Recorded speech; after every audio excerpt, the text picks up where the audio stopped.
So we started the recording. Infiniii, welcome to my podcast, Channel of Love. I met you this summer when you were giving a meditation workshop. It was very new to me, the kind of meditation that you were doing, and we also had a talk. You're a very pleasant person to talk to. You're very knowledgeable. So I've also joined a group that you now host, weekly groups, meditation groups. So it only feels natural for me to invite you and to ask you about who you are and what you do. So welcome. Thank you. So can you tell me a little bit about like your background? What's your background like? Yeah, the background is in spiritual background, or Yeah, sure. As a person also, like how did you grow up, or what was your education like? Those kind of things. yeah, the first part of my life, I was in my hometown where I was born, and that's in the state of Kerala in India. It's a southern part of India, and I did my schooling there, all my education up to class 12 in Indian. This is like class 12. And then after that, I went for higher studies to another state in India for engineering, in a place called Bangalore in India. And I did finish the engineering. And somewhere in between, I realized that this is not that I really wanted to do. Because, at those times, there were two choices. Either you go into the engineering field or you go into the medicine field.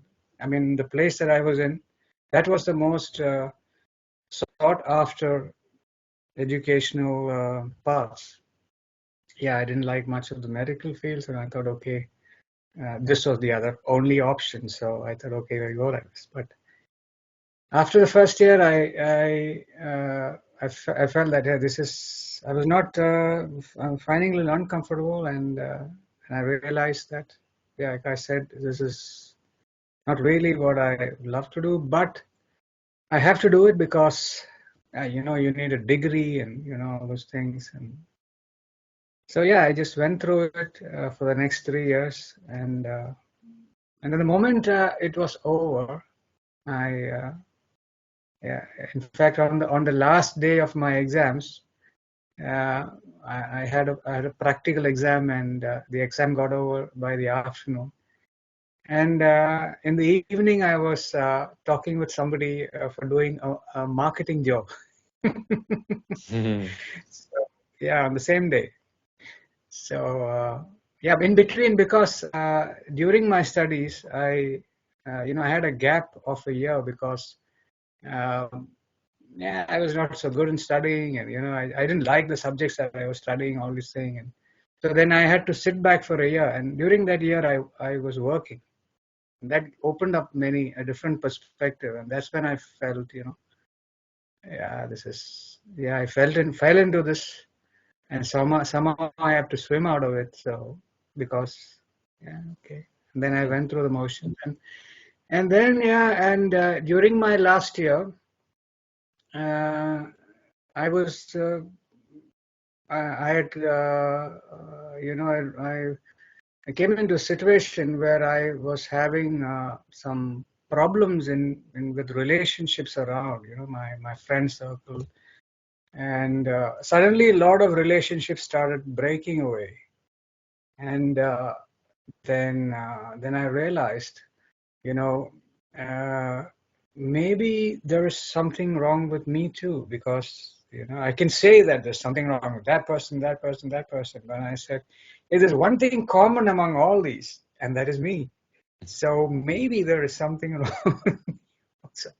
So then, I was regularly reading a column, a personal development column that used to come in a popular newspaper in there, and that used to be talking about all these situations, and it was by a counselor. And then I reached out to that counselor, and then I went to him and I went for counseling.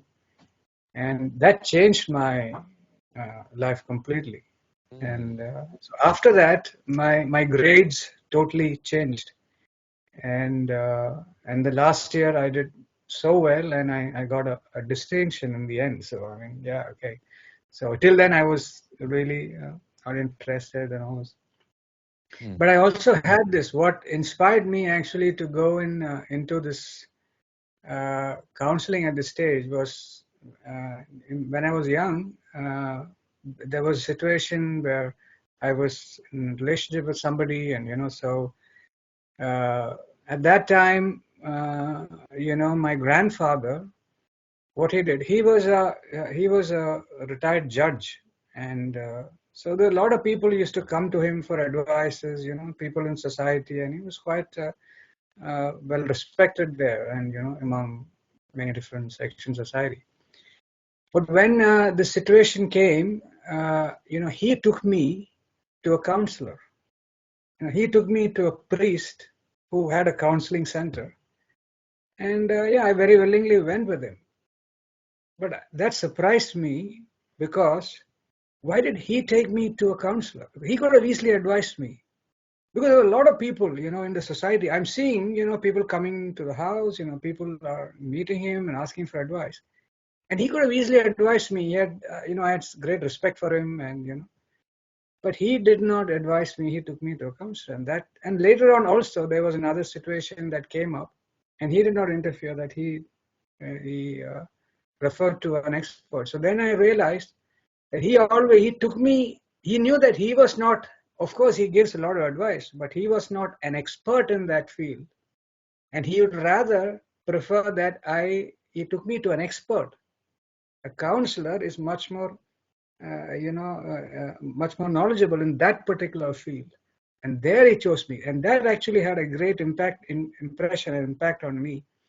That he chose to do that rather than he himself giving the advice. So that actually later on was one of the inspirations that I actually could reach out to this person when I went to him, and I changed my life. And then I trained with him. I was a co-therapist with him, and he used to invite me for his sessions, and then I feel more drawing to it. And that's around the time that I was trying to go and do higher studies, and I wanted to go further and do an MBA or whatever, things like that. But somehow there was some block in the field, and I did all the examinations, but somehow a lot of things were actually coming up and not moving forward.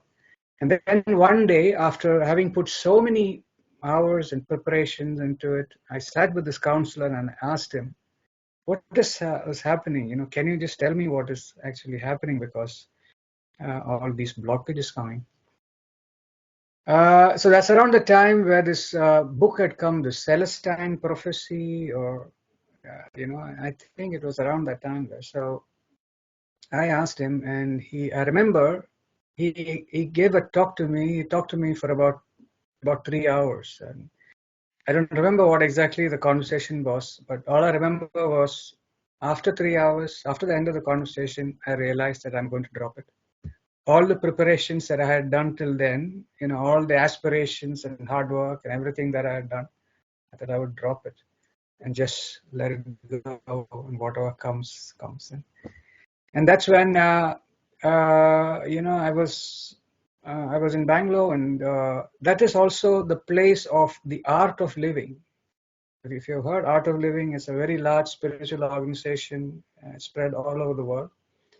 And its main center is in Bangalore, and this thing about Art of Living was getting more and more popular. And I saw that many people, there was a particular person in Bangalore who was known as a very big party animal. He was the best parties in Bangalore. And so then I is going to do Art of Living. I thought, all these meditation is for people who are into all these, religion and spirituality. What is he doing meditation for? And then that was actually I was curious about it. And then one day I just decided to try out this Art of Living. And I did the first course, and I thought, wow, this is amazing. And because I come from a background of Christianity, and so I was completely inside there. My family was also very closely involved with all the church, and so I had not done anything outside of that. So when I did, I said, "Hey, this is fine, and this doesn't conflict with my beliefs, and this is something that I could integrate with what I was doing," and I felt it was. And then I did another one, and I had a very good teacher. He was actually working with people in corporates in companies, and so one day he invited me to the with me. I got an opportunity to be in the international ashram of Auto Living, where it was just being constructed, and I was being there, and so then that opened me up. And then during that time also I met some people who were a person particularly. He was a software. He was very good at software, and that was around the time the software was really blooming up. And then I met him once in a dance school, and then after the end of the dance session, I asked him, "What are you going to do now?" He said, "I'm going to meditate." I said, "Meditate? You? Now dancing?" And he's going to do all the dancing and in the software. I said, then I said, "What meditation are you going to do?" I mean, then he asked me what meditation. He said, "Vipassana." I said, "Oh, I see. Okay." So that's the first time I heard Vipassana. I said, "Okay." And then later on, also, I met another person who was also a unique person in what he was doing. And then he wanted to. He came out from a very prestigious institution in India, and he wanted to do a PhD in the London Business School. And he was going to do a PhD in the London Business School, and he was just about to do it. And when I was discussing with him, he said, "See, for me, Vipassana is more important. I would like to give my life to Vipassana." I said, "Oh, I think he said, Vipassana is greater than what you do in London Business School, a PhD in London Business School." I said, "Okay, that was again in my mind." And I said, "Okay, maybe someday I should try this Vipassana." But I did not have the time because you need 10 days to do Vipassana. And I was also working during that time. I was in an organization of one of my relatives who was into enterprise resource planning, and so I also had freedom being in that particular workspace. He used to give me that space, and I could experiment. And I did not get into the software flow, and that was exactly the time the software was booming. This was in the early 90s. I mean, or somewhere around 96, 97. So I could have just stepped in and get into the software thing, but I did not like this idea of sitting behind a computer and doing codes. All the people in my class, they went into software and they get into high flying jobs, and I didn't feel comfortable with that. So I just hanging around, being in the field. And then so my career was really not really taking off, and according to everybody else. And then so my family felt I had somebody in the Middle East, and they said, maybe why don't you try going to the Middle East? And they had a lot of things. So it's like common in the place that I come from in Kerala. Many people have people. So I went to Dubai on a visit for 3 months, and just maybe expecting that I would be there for a long time. But somehow there also something happened that I was in a particular place, and one day somebody came and invited me and said, "Can you come to my institution?"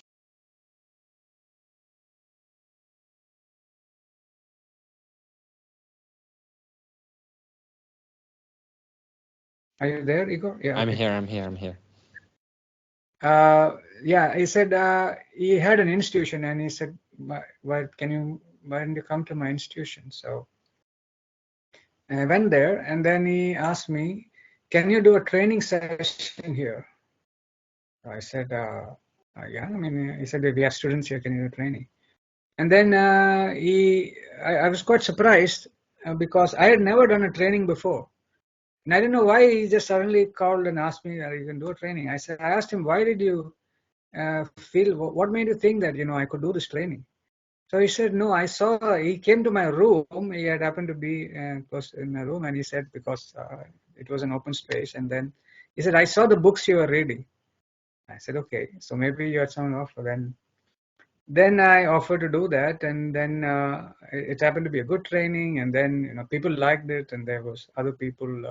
Then the person in that company who was owning that place, he called other people, and then one of his sons who were there also had a good experience, and then he wanted to plan a further training, and he was like slowly expanding, and then I thought. So this was going, at a pace that I was not expecting it, because I really did not have any formal experience in training. Then I had a teacher in India whom I had done a lot of this training with, and I felt that I must, if I spend more time with him, then I could be a better trainer. Maybe I could do that, and so I was. I asked him if I can come and train with him, and then I did that, and then I decided to go back to India and not continue being in Dubai. And many opportunities were opening up. In spite of that, I decided, actually it was a difficult decision to go back, because to let go of all these opportunities. Logic said stay there, but intuition said go there. So I went there, and with the intention that I would come back, train, and come back and continue this. But as I was there, I was getting this training, and then of course I had more space and time during that. And then I heard once more again about Vipassana. In the newspaper there was an article. And I said, okay, this is maybe the time. And I had this thing. I did my first Vipassana, and then I said, wow, this is beautiful and it's powerful. And I said, but I couldn't get everything in my. I said I need to do another one. Then I got as soon as I got another opportunity, I did the next one. Then I said, maybe if I do one more, I could get. Then I did one more. Then I had a lot of questions, and then I kept asking. And then there was going to be a big conference in South India, and they said, yes, I said, you go there to that conference. A lot of senior teachers are coming, and you ask all your questions there. I said, yeah, okay. And I went there, and then there were two senior teachers who were having that, holding that main teachers of that conference. And in that conference, there was one person who came from the main center of Vipassana, which was in North India. He had come there. He was from my state in Kerala. He had come there bringing in another teacher in support for another teacher. He had come from there. So when I was actually in discussion with one of the two teachers who were organizing that workshop, he told that person, when you go back, take him also. Which means take me also. When you go back to North India, take him also. So I said, yeah, I came there preparing only for a week. I had enough clothes and, I'm preparing only for this conference, then I go back. So immediately, I canceled my ticket for there. Then I decided to go there. And I went into the International Academy of Vipassana, which is in Igatpuri in North India. Well, not exactly west. So, and then I just let things flow one after the other. And I started serving there. I started being in courses. I got the opportunity to be in different departments. And I got to learn a lot about Vipassana and meet many of the senior teachers. And that was being in a meditation environment that really helped me in my beginning stages to get that initial support, because you are there, you have to meditate. Because there's meditation all the time. There's only meditation, there's nothing else. There is meditation now, there's another meditation. You're there. It's all about meditation. So whether you like it or not, you have to meditate. So, so that really helped me looking back. So then, it went on and on. I did not know. I mean, so people asked me, like the teachers asked me, how long are you going to be here? I said, I don't know. And then, just went on and on, one thing after the other. It went on to 11 months. And then after 11 months, something happened. And then, one of the teachers, told me, like, why don't you go home also and, just come back. And I said, okay. And then I went home. And then when I went home, there's something else came up. And I think, I was and that time I felt okay. I can continue my meditation at home. So I did that, and that's when I came across a friend had told me, a friend whom he told me there was somebody by name Swaminathan coming to my town in Kerala. He said the Swaminathan, who is a great teacher of nature cure, and he's coming to give a talk here. Would you like to come?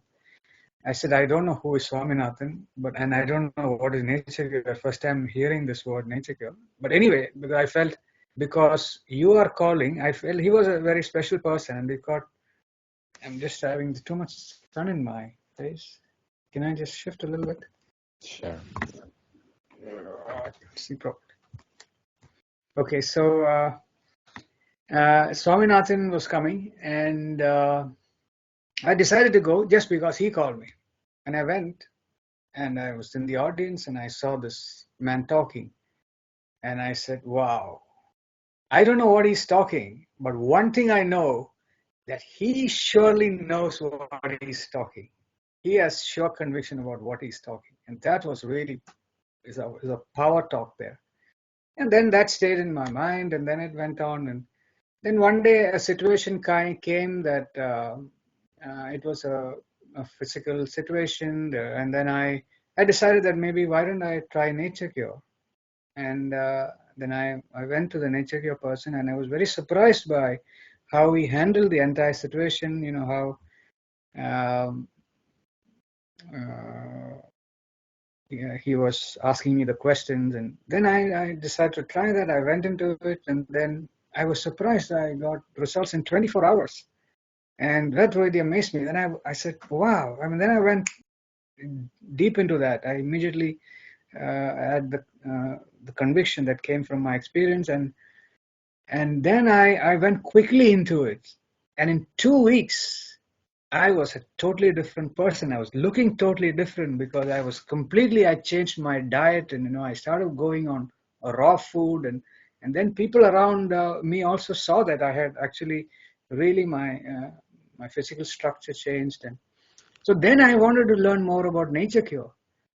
And then suddenly an opportunity came up, and I learned nature cure, and in that there also I had a lot of questions, but that teacher could not answer all the questions, because I was already coming from a spiritual field, and but I knew that Swaminathan could answer my questions. These questions, Swaminathan could answer. But he was in North India, and he was old, and I heard that, he was, in his last days and all this thing. But I had this wish inside during the thing, maybe he can answer. He can answer. And then, when the course got over with my teacher there, like on the day after that, he just told me, I said, hey, I have a plan to go to North India and meet Swamiji. Would you like to come? I said, of course. And then, I went with him, and the idea was just go there. He said, we will just go there, just get his blessings, and then we come back. I said, okay, whatever it takes. So I went with him, and me and the teacher and myself, we are there, and he walks in. The Swaminathan walks into the room that we are in. He just talks briefly to my teacher, and then he looks at me and he says, "You must not take it as a profession." I was surprised because I had not talked one word with him. He did. And I did not know if my teacher also said that, there is somebody whom I'm bringing along. He just looked at me straight in my face. These are his first words. You must not take it as. I immediately understood what he was saying, because he has been bringing nature cure from a spiritual perspective.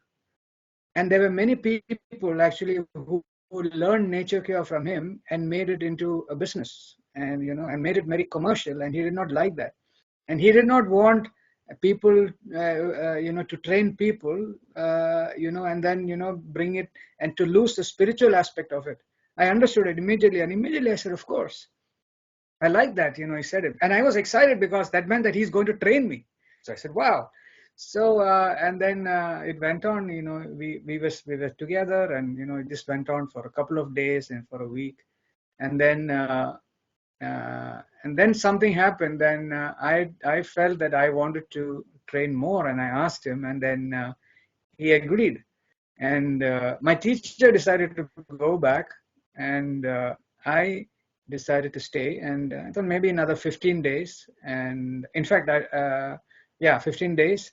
And then after that, everything was over. And I felt, oh no, it's not over for me. I want to know more. There's much more I need to know. And anyway, I just, but what to do? I mean, I can't, because he's also in his last days. And so he had he knew, I mean, he had so much of mastery over his system that he knew how much of energy was left in his system.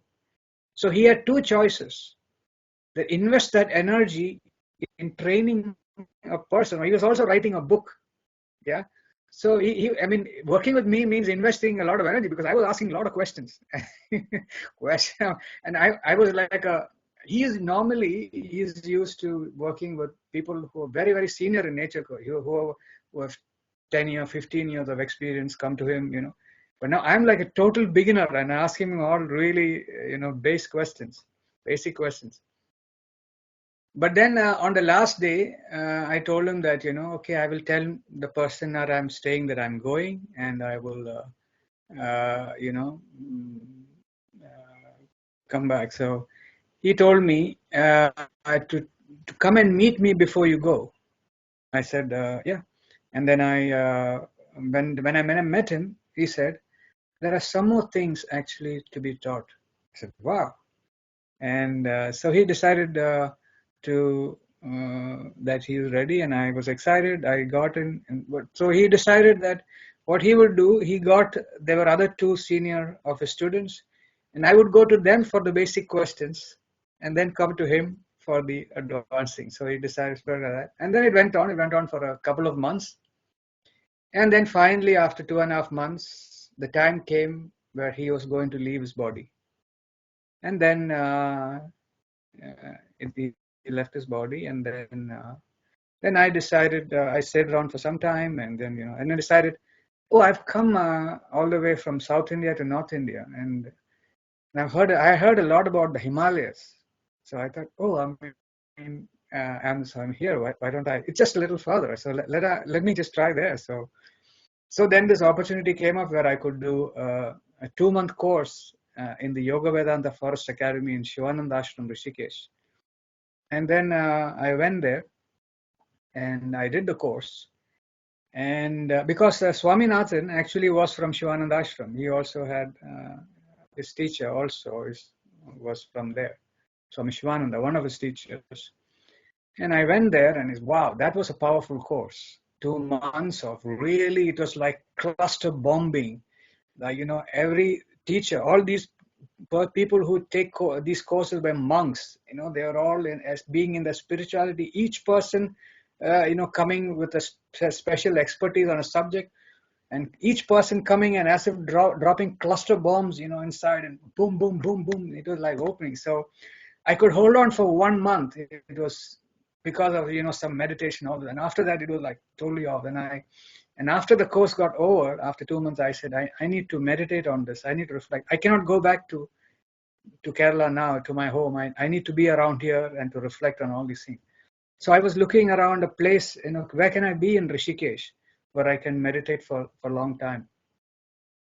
And but everybody told me as I was looking around, don't be here, go to Uttarkashi, go up into the mountains. So I said, no, I don't want to go up into the mountains, because I heard Uttarkashi was a place of penance, deep penance. And, I said, I don't want to go so much into, the light coming again. Let's see if I can turn on. Okay, no problem. It's okay. So I said I didn't want to go into Uttarkashi, because I heard Uttarkashi was actually a place of very rigorous penance. People go there for very rigorous spiritual practices. And I said, no, I don't want to do it. I don't want to go into a cave or, anything like that. I'm not ready for it. I just want a place to meditate, So, but anyway, it's like a lot of people were telling me to go up.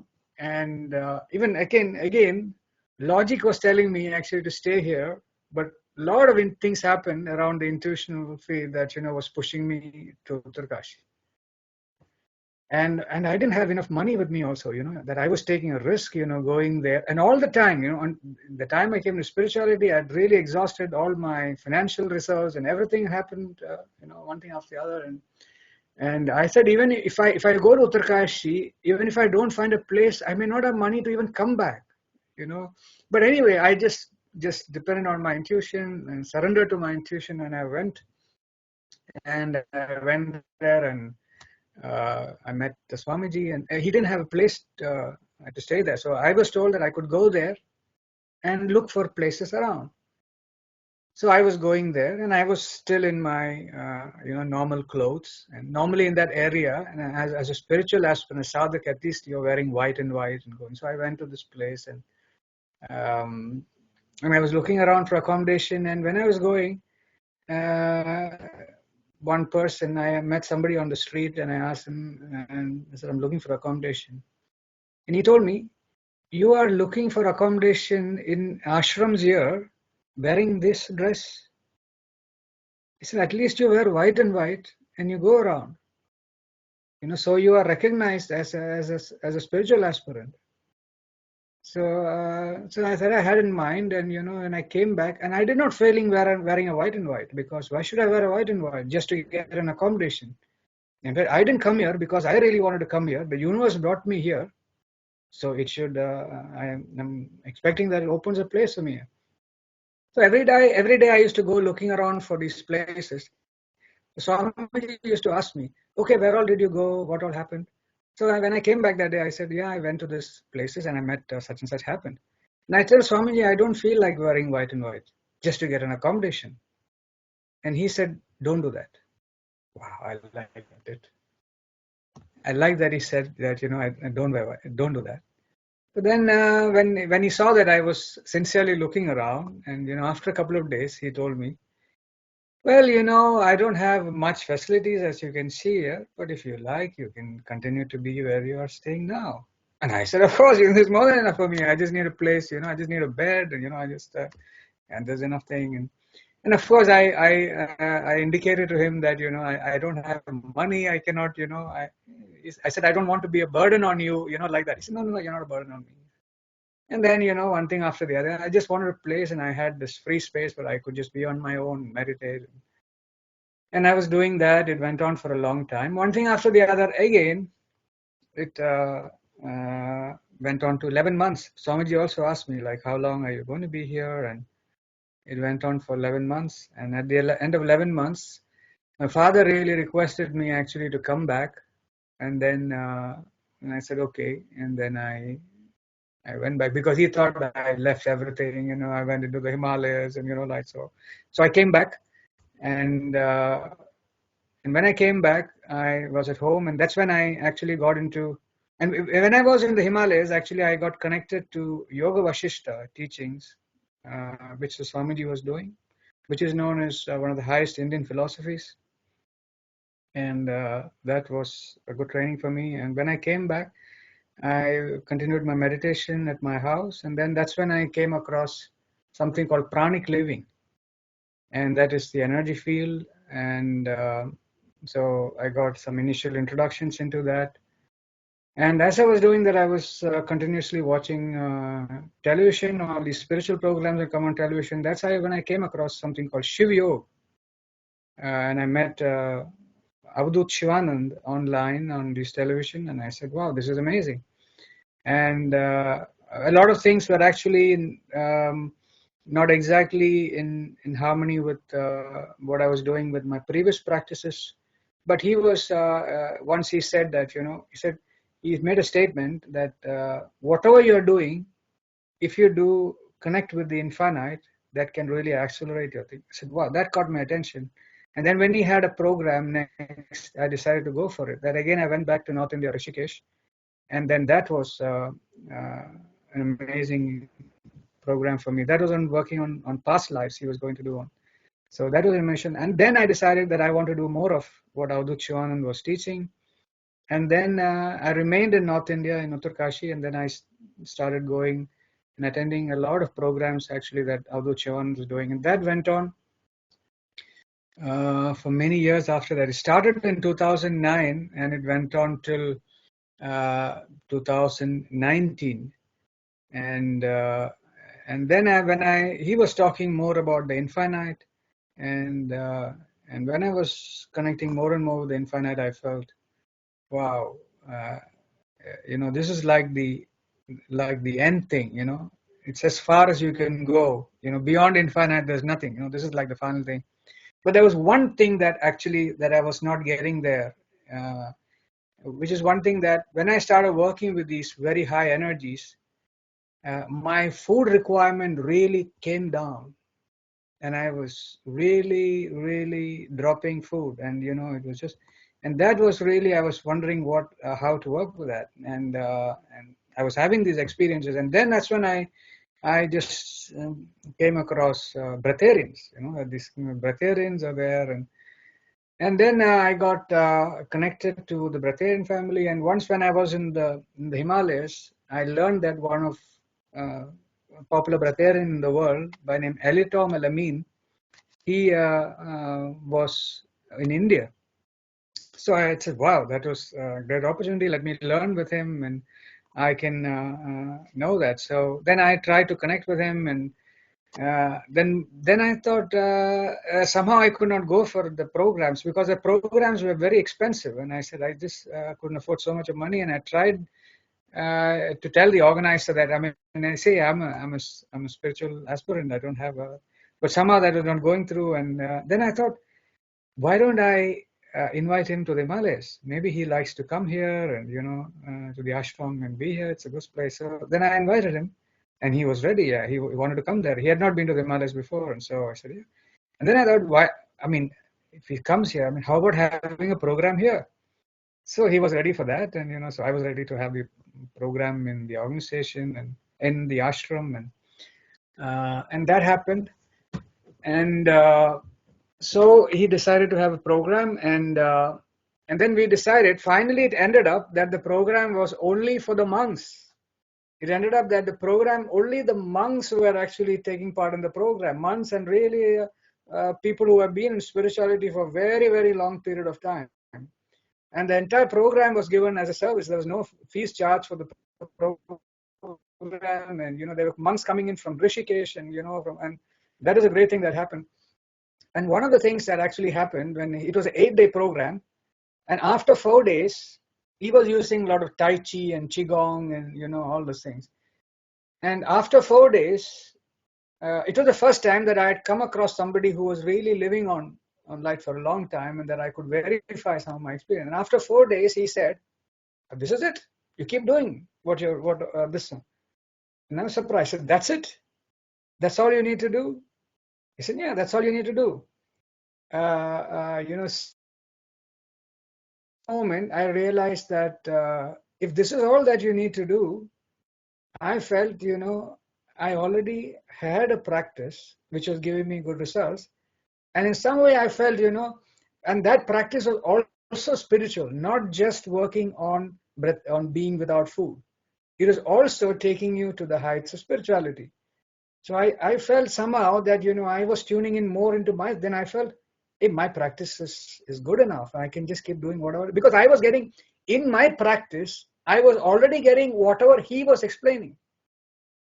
So I felt, let me go ahead with it. And then and that gave me, because what I understood of Tai Chi and Qigong was actually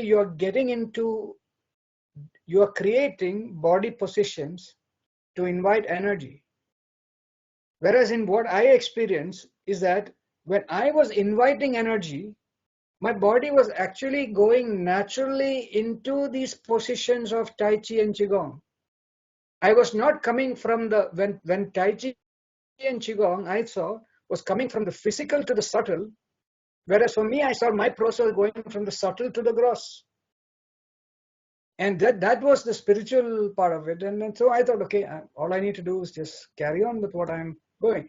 And when that was also like the breatharian thing, and then later on, that happened in 2018, and then in 2020, there was going to be a Breatharian conference again in South India in a place called Pyramid Valley, which is the largest meditation pyramid in India.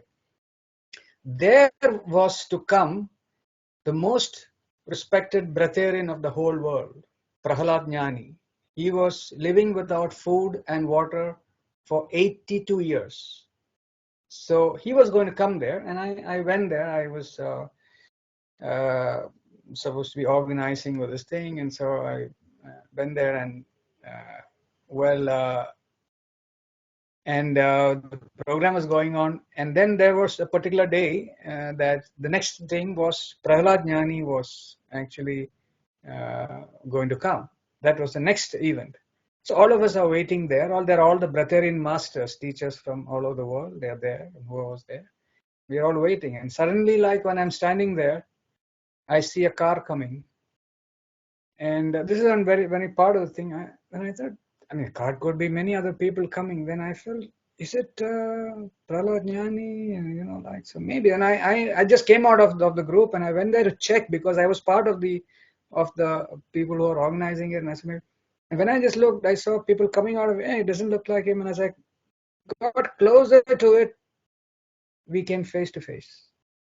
The moment I saw him, he saw me, he raised his hand in a blessing. The moment, it was like a shock for me actually, that suddenly like I'm in face to face with this man and he just had his hand up like that.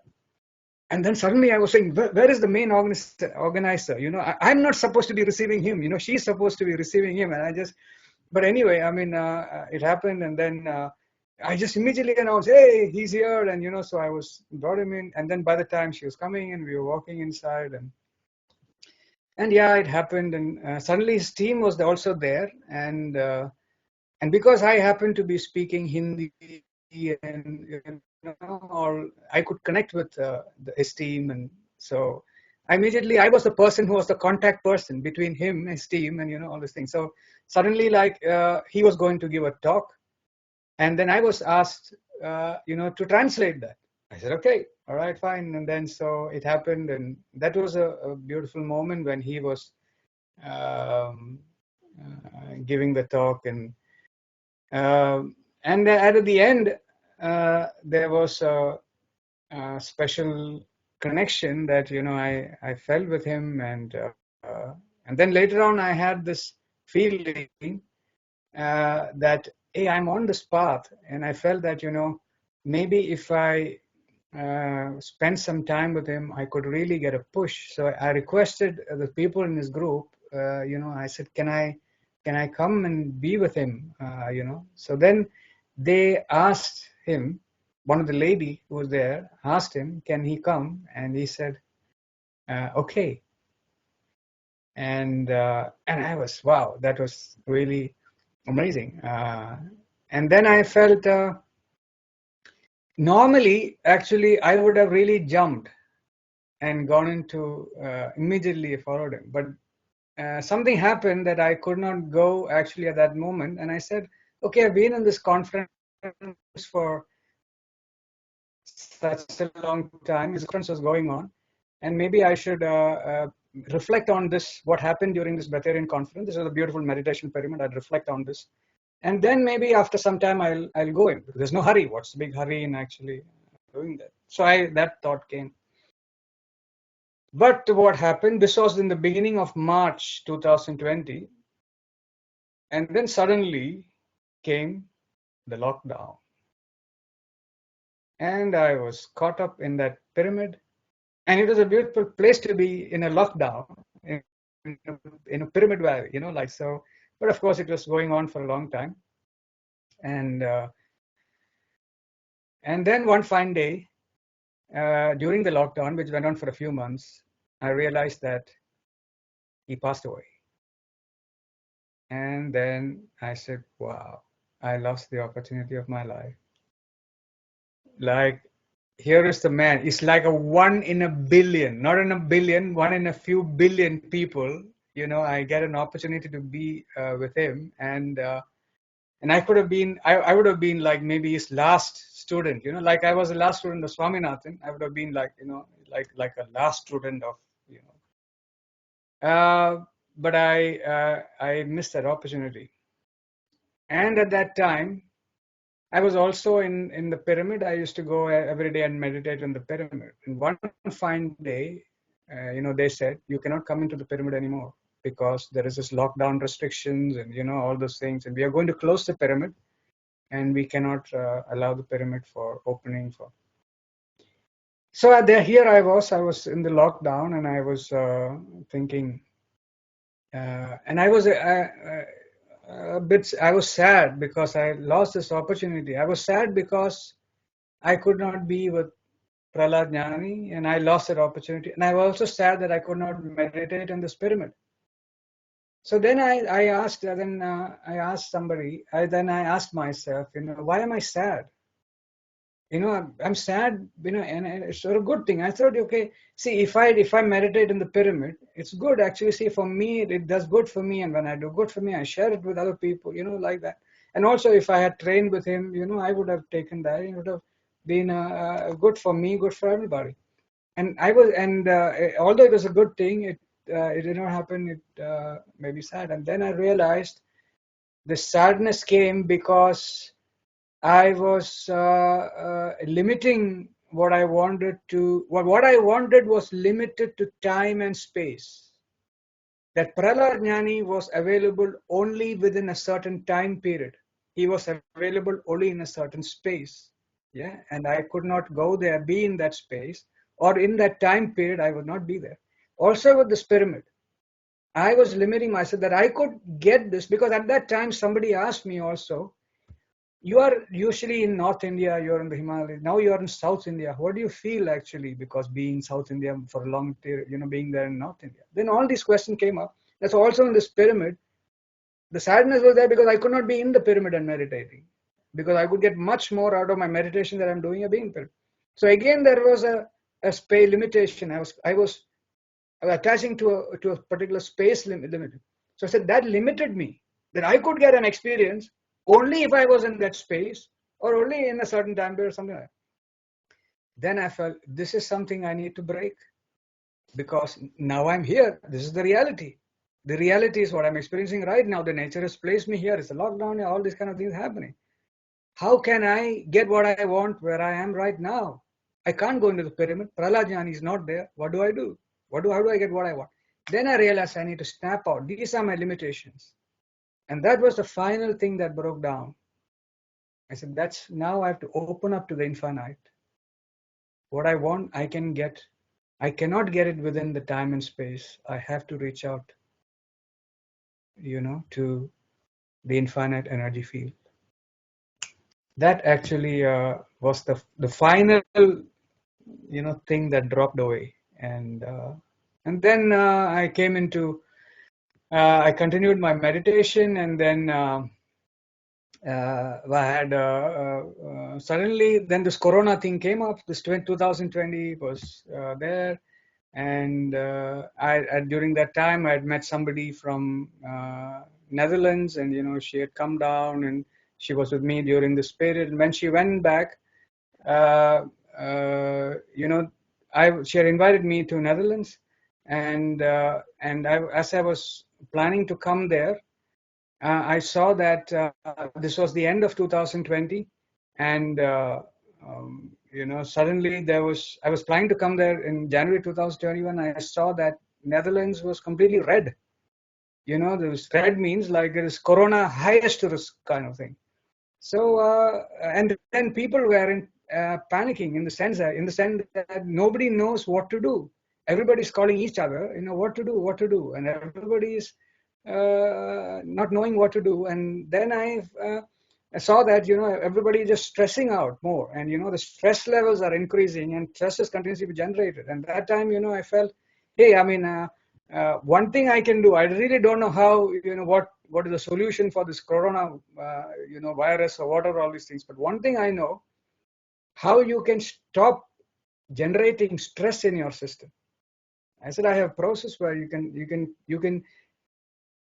that I said, if healing is what you desire, that cannot happen in a system that is continuously generating stress.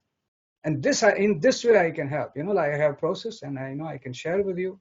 and just give it a try and see how it works. And then like we had an online meeting of people. A lot of people from Netherlands were there, and so that was the first time I gave.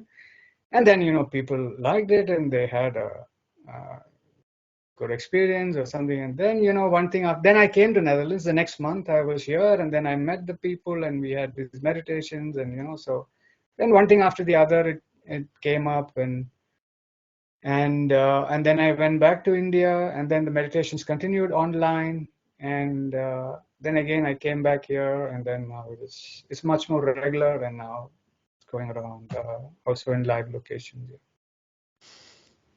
Oh, that was a long story. Sorry. You didn't stop me, so otherwise, I would just go on. Yeah. No, it was really great. Thank you. That is as short as I could make it. I know in between I missed out something, but yeah, but I'm sorry, I just went on like this. It was really great. It's interesting, like to looking back to see like, oh, information, meditation, the body, the diet, like all these aspects of human life get like you learn about it through certain stages. Yeah. I wonder, when you started meditation till now, what kind of different practices have you been doing primarily, and what kind do you do now? I would say, like I said, Art of Living was my first experience with meditation. They have their own process. It's not exactly meditation. It was more about breath work. They do a lot of breath work, and they do also have meditation in the end. But then after having done many Art of Living courses, and then I came into, briefly before I started Vipassana, I had a very brief experience with transcendental meditation. Very, very brief. And then the moment I got into Vipassana, then it was only Vipassana actually for a very long time. And then I kept doing Vipassana, and then, but there were many questions in Vipassana that were not fully answered. And if you had to go further in Vipassana, you had to really do only Vipassana. You can't do anything else. They have a rule that, as you go further, that you cannot do anything else. And that I found a little restrictive because I had some questions which I was not getting full answers. And I wanted to work also because I saw Nature Cure. Nature Cure is good. I was getting results. And because I came into Nature Cure, my meditation really went deeper. In 2 weeks of changing my diet, it really changed the quality of my meditation. And that is actually what inspired me to go further and, to go to Swaminathan, because he could explain the spiritual aspects of Nature Cure, because most people were coming to Nature Cure only to cure their disease. Nobody was going into the spiritual aspect, or very few were going into the spiritual aspect, but I was interested only in the spiritual aspect. And that's why I felt I need to go to Swaminathan. And so after so I felt that I needed to be open to many other things. So that's when, and also a lot of other things that I did not feel. Also, I felt I was feeling a little restricted in being in a technique. I felt a lot of things, and so I kept myself open. And then this Nature Cure experience came, and I went to the Himalayas, which is again, the Yoga Vedanta. I opened up, and then I went to that. Then I felt that was good. I was learning something there. So I mean, I cannot say. I mean, this is this was adding value to what I was doing. And I could not say, I'm going to take that. I'm only going to take that. So then I was trying to integrate what I was learning. So then after that, as I said, I went to the Himalayas. There's no meditations there, only all the discussions and all those things. And then when I came back, when I came into Pranic Healing, then I started working, learning some energy meditation. But all the time, my Vipassana practice was going on in the background. I never left my Vipassana practice because but of course, I was not attached to my Vipassana practice. I would always say, if I find something better, I would drop it. You would do it daily? Yeah. It's not daily. Now, after some time, see, like the regular sittings were there only when I was in the Vipassana center. After some time, it was no more like I had to sit like in a certain time period. It was just flowing by itself. So not that I had to take specific time for it.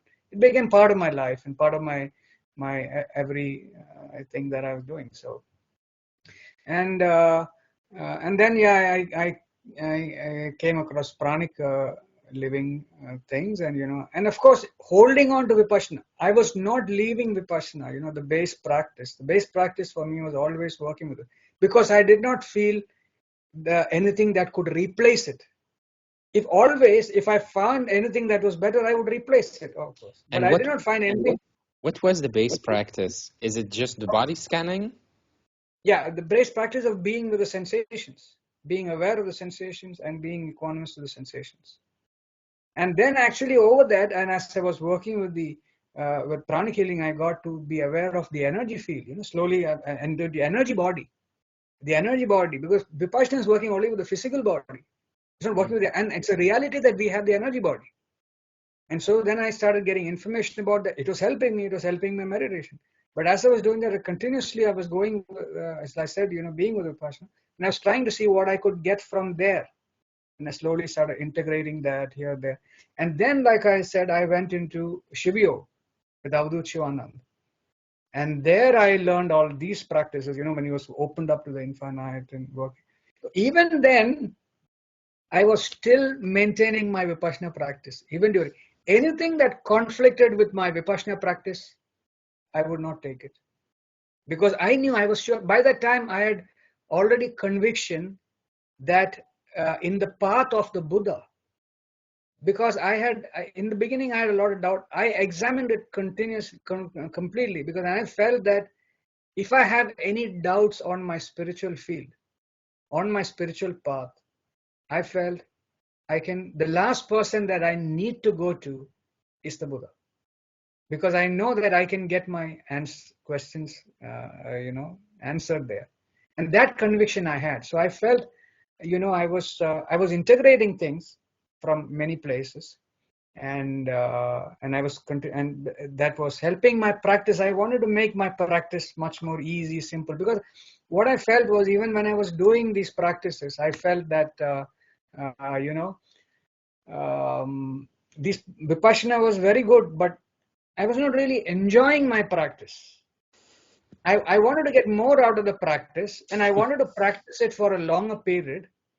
But I felt that if I really wanted to practice for a longer period, I should, and if I wanted to do something, I must really enjoy what I'm doing. And Vipassana, I was really not enjoying the way I was doing it. And therefore, I was trying to find a way where I can practice it, but also I can enjoy what I'm doing. And that I found out. It took a lot of effort from me, and it took a lot of effort to actually not do exactly how it was being told. And that was actually when I was in Vipassana. I told you I was in the International Academy in Igatpuri. I read one of the books written by Dr. Paul Fleischman. He is a psychotherapist, a psychiatrist, and he's one of the senior teachers of Vipassana. And that was a book called Healing the Healer. And not many people in Vipassana are allowed to write books. So he was actually one of the person, right? And as I was reading that book, I saw a statement. Every thought in the mind arises with a sensation in the body. And he said, this is actually what the Buddha said. That immediately gave me an idea. I said, because I had a question to my previous teacher about how, about the thoughts and the sensations. So the teacher was not encouraging me to work with the thoughts. But here was a statement, it was actually coming from the Buddha, and it was presented by a teacher of Vipassana. So I started following that route. That sound more like which I found the attuning with. And I was actually slowly trying to do that, and I was trying to verify it, and I was checking with teachers, and they said, no, don't do like that. That's not how it's supposed to be. You should not be doing like that. Yeah, but I was looking around, I was watching, and I was seeing many people doing in different way, like I was saying, and somehow I just felt, I just need to go. But many things happened, and then was leading me one thing after the other. And one day I come to know that it's an international center of Vipassana, and there are many courses held there, so from 10 day to 20 to up to 60. 60 days is the longest course. So one day there's going to be a 60-day course in the Vipassana center there. And of course, 60-day course are the senior-most teachers come. And I was given the responsibility to organize the hall, the center, to make everything ready. And so I was doing that. And I came to know that Dr. Paul Fleischman is going to come for this course. This man who had written the book. I said, wow, this is my opportunity. So I waited, and when he came that day, I went up straight to him, and I said, "Are you Dr. Paul Fleischman?" He said, "Yeah, how do you know?" I said, "Yeah, I read your book." And then I said, one thing that you said, I told him, one thing that you said in your book, written in your book, it changed the way I do my meditation. And then he asked me, which book? So I said, this book and this. And he said, this is what he said. And then we got into a conversation. And then he said, so I told him, see, Vipassana is for me, I see it as a psychotherapy, as a therapy. Because I had this background with a therapist. I told you I was with a counselor. And I said, I see it as a therapy, but it's the highest therapy, but he said, no, it's not like that. Therapy is not like that. Therapist means, there is a person sitting on there. I went on like this. There was a two-way. But I went on. The conversation went on, and then, we walked to his room, and then I thought, okay, my job is over. I just showed him his room, and then I had to. And as I was about to leave, he said, wait, I'll just keep my bag and come. I said, oh, you want to continue the conversation? I said, okay. So yeah, I was happy, so I continued because we were going to the center on top, the long courses here. As we were walking, he continued to explain, and then I kept talking to him, and he maintained the conversation. As we went up, there were a lot of people standing there, but he did not focus. He turned his back. He kept holding on to the conversation. I kept going on with what I was saying, and at one moment he said, "Oh, if that is what you are saying, then that is right." And he said, "Yeah, of course, that is right." And then he agreed, and then we came to an agreement, and then and he went his way, I went his way. And then I came to know that Paul Fleischman was not going to sit for the entire 60 days, that he is going to sit only for 20 days or 30 or 40 or something like that. And then he came all the way from the US only to sit in this particular thing. And he said, I heard that after. Of course. And I knew that, and then I waited. I waited for 20 days for him to get it, for it to get over, and I waited for him to come out of this thing. And when he came out, again I went up to him and I told him, hello, and I just, and then as we were again together, I was helping him with his bag or something like that. And then when we were together, he said, "I was thinking about you." I said, "So what do you mean? You come all the way from the US? And, to do a 60-day course, sitting at the end, thinking about what, so I think, what he meant was that he was thinking about what, we were discussing before the course. So I said, okay. And then, and then later on, I see a statement in Vipassana by S.N. Goenka, who's the principal teacher of S.N. Goenka. I don't know if I should be saying all this in public, but I don't know. I'm just telling you what what I saw, what my experience was. So what happened was, many months later, actually, I see a statement from S.N. Goenka of Vipassana, who is the principal teacher. He says, Vipassana is the highest psychotherapy. Okay, no, I felt. I said, what I see that mainly how these statements come is that maybe some expert comes in and tells S.N. Goenka what this thing is about, and then it comes out as a statement from S.N. Goenka. So I felt that was the role to take, and maybe Dr. Paul Fleischman had something to do with it, or maybe our discussion is something to do with it, or what all these kind of things. Okay, anyway, I left it. So a lot of these convictions just gave me a signal that I can keep doing what I was doing, that at my path, I could go on.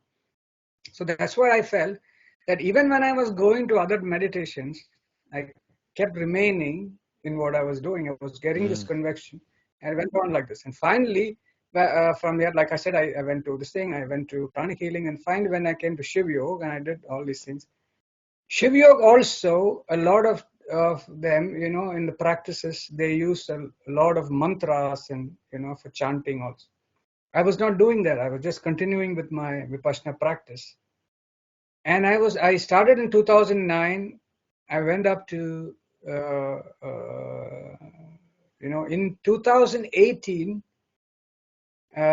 between that time, I'd done many of the courses from Shiv Yoga, working on, I think it was in 2018 that I was in a course from Avadut Shivanand where he was giving is one of his highest level courses. It is called the Art of Self-Realization through the Yoga of Immortals. That was the course. It was one of the highest courses that he was giving till that time. And he was also teaching, I think in the same course, Srividya level 5, which is the highest thing. And there were a lot of people actually coming in for that course. And as the course was going on, one after the other, one day after the other, one day he said, he started praising the Buddha. He started talking about the Buddha and he started praising about the Buddha. And then he went on to a stage where he said, I got this ability to give self-realization from Padmasambhava. I was shocked. I said, here is a man who's coming from the Shiva tradition.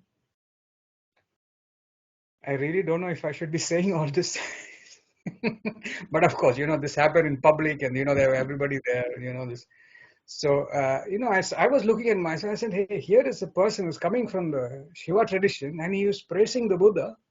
And you said, I got my ability to give self-realization when I was, from Padmasambhava, that he said how he was in the lake of Padmasambhava, he had gone there and, he went to this particular place where Padmasambhava was somewhere, up in the Himalayas, and, he was with a group of people and he requested Padmasambhava if he could give the ability to him so that he can give it to his disciples, so so it seems Padmasambhava appeared there, in the lake, they saw the coming, everybody was there and, they saw it and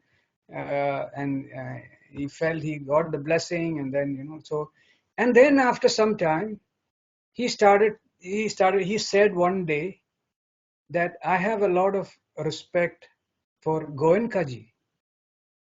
Who is Goenkaji? He's the principal teacher of Vipassana meditation.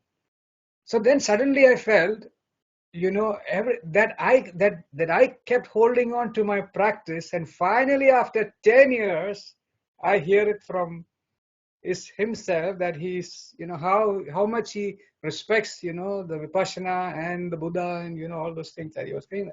I felt, validated in the sense that I had taken the right path, from me, because although I was going in continued intuition, it was very difficult for me. I said this even when we met first time. It was very difficult for me actually to take a step away from what was being told in the journal, to step away from what is actually the practices that is there for the majority. Even during the sessions of Avadut Shivanand, when he was giving the sessions, I felt at some point that maybe I should go like this. And it was very difficult for me to deviate because there's a powerful man sitting there and like he's giving a powerful meditation and you are in the meditation, and for you to actually go away from that was very difficult for me. But there was once in a situation, I was in a meditation office, and at one point I was in that meditation because he would say, I don't know if it was that course or another course, he said, whatever I'm doing is multidimensional. The energy, the infinite energy is multidimensional. Wherever you are, that from there you can actually take. So I did not know it at that time. I came to know about later. So what happened actually at this program, I was sitting in this meditation, it was a very deep meditation, And at some point I felt, no, I can't go further like this. No, this is not the thing. But I was also scared, and not scared. Listen, I was like, can I go like this? Can I go like this? But it is actually, I'm sitting in his presence, and, I have to go away from what he's, saying, like a powerful. But somehow I just came to a point where I said, I have to go like this. And I just, Gail, took a different turn. The moment I took a turn, I got a push. Go further.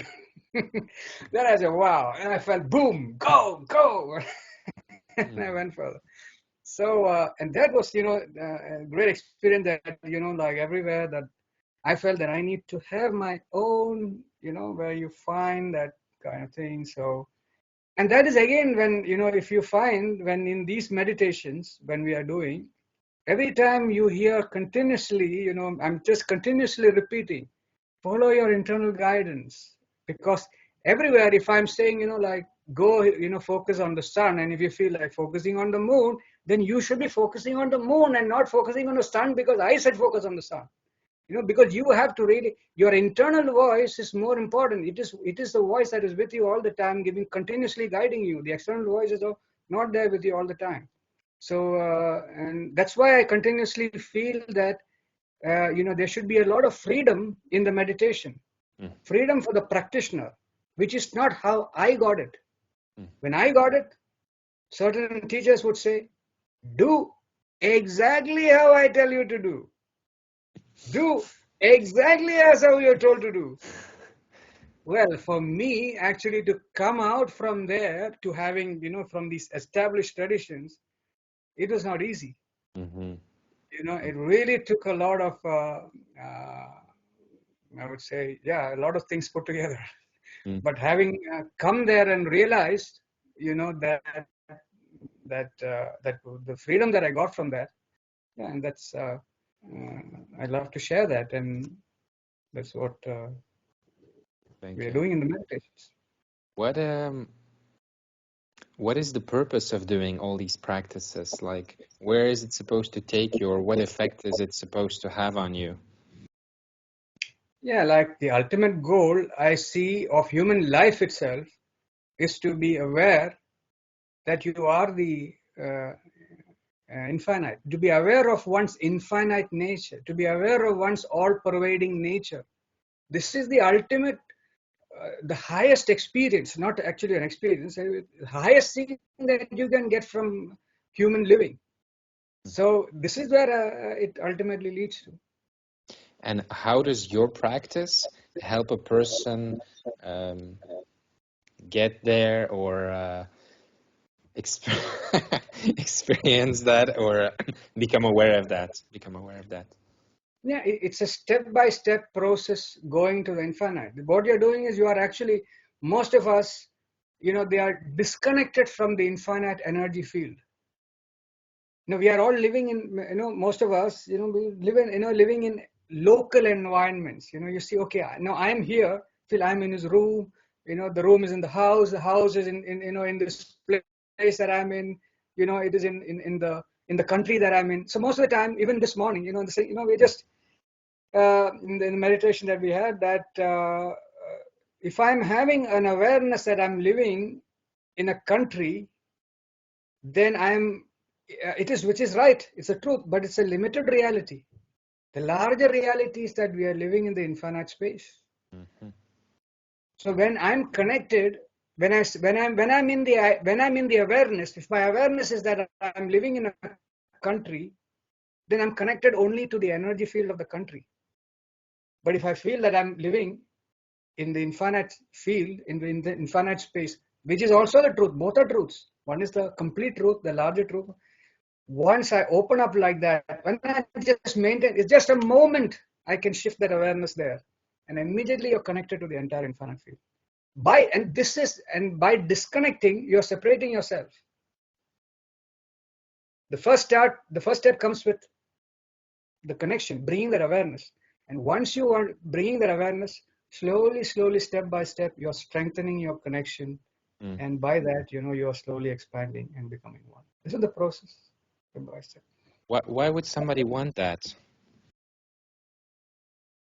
Well, because this is the most subtlest nature of ourselves. The subtlest nature uh, uh, is the in the most grossest awareness. We are in the physical body. When the awareness is grossest, most gross, we are aware that we are in the physical body. When it becomes when the system becomes more and more purified, it starts expanding. And I said, oh, we are aware of our energy field, we are aware expanding, and we feel that we are omnipresent. This is the most subtle awareness of ourselves, that we are omnipresent. Why would somebody want that? Because we are that is the real nature. There is always an inner desire for that. Maybe it is conscious, maybe it is not. Yeah, for majority it is not conscious. But we feel that this is what we want, and actually what we are seeking is that oneness, to be aware of this oneness with the infinite field. And we know that we have seen from so many examples. We get something, we get it for some time, we want something, we get it, then after some time we want another thing, then we another thing, we go on like this. Even today, you will find very wealthy people leaving all their wealth and getting into meditation. Even today, it's happening actually. In India, there was a couple of years back, there was somebody who was, I think he was very closely associated, one of the richest people in India, and he was working very closely with him or his assistant or something like that. He suddenly decided to leave all the wealth. He was connected to everything, all this power, so-called worldly power structure in the country. He decided to leave everything and he's become a monk. Because, and I know, when I was in the Himalayas also, I met people like that who left all their wealth, highly educated people, left everything because they feel that, they have not got, everything, they still, the infinite is not within their reach. They want a little more. They want more. They've got all the knowledge, but they are not omniscient. They got power, they got worldly power, but they don't have omnipotence. Yeah, so there is an inner desire that's really pushing, and that's what desires pull. Even Buddha he was from a very rich family, he gave up everything, went into the thing. So this is that inner desire that actually that pushes you there, and that will not make you sleep. So it's a fulfillment of that desire. It's a complete fulfillment of human life. Yeah, for that awareness comes slowly with actually, like all the gross layers start going away. Then it becomes realized, oh, this is it. This is what I'm looking for. Now let me put my entire stuff into it. It may happen. It may take it may happen soon. May take time. Yeah.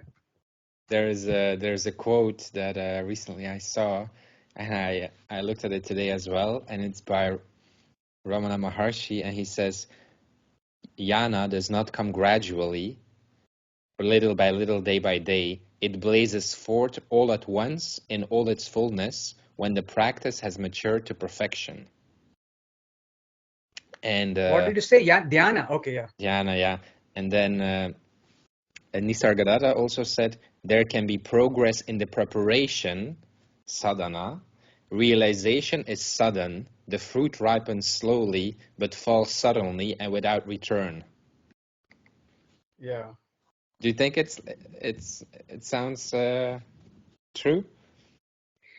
You know what? There was a little pause in between, and I lost your thing. Can you please say that once more? If you don't know. Both? Yeah. Okay. There was a pause in between. So there can be progress in the preparation, sadhana. Realization is sudden. The fruit ripens slowly, but falls suddenly and without return. Yeah. Does that sound right? You agree with course. that? Yeah, of course. Who am I to, of course, yeah, we learn from the teachings of elders like Ramanama. We don't conflict with, Yeah. that, and as you say, as you go further in spirituality, one of the things that happen is that you start to begin realizing this in yourself, and you start believing that what these people are saying is the right thing. Mm. It's not otherwise we, at a certain point, we find, oh, no, what Bill Gates is saying is, I mean, nothing against Bill Gates, in the sense, I'm presenting a different reality, but in the sense that what the richest man in the world is telling, we say, but after some time and more expansion happens, we find that what these spiritual people are saying, is right, because they're talking more about the larger space, what we just said some time back about the infinite thing.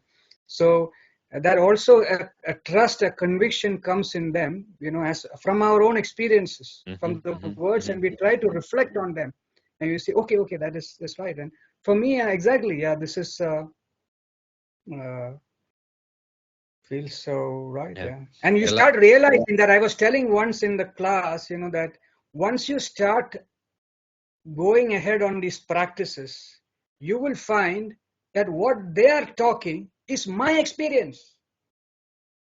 What Ramana Maharshi is telling is my experience. Or what Buddha is telling is my experience. What Jesus Christ is telling is my experience. You'll open the Bible and you will say, my experience is written there.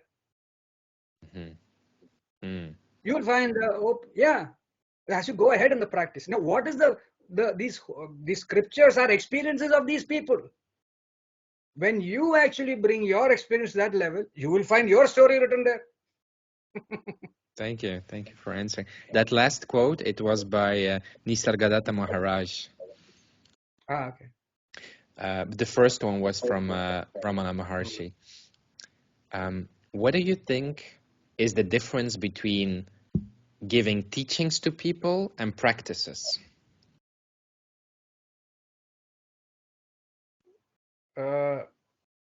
You mean teachings, meaning talks? Yeah, talks without practices and only practices. Is that what you're saying? Yeah. Okay.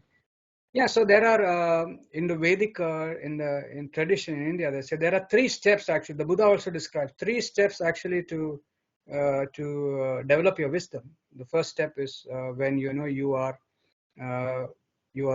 getting wisdom from other people. Yeah, by reading books or by listening to talks or interacting with people. This is the first step of developing wisdom.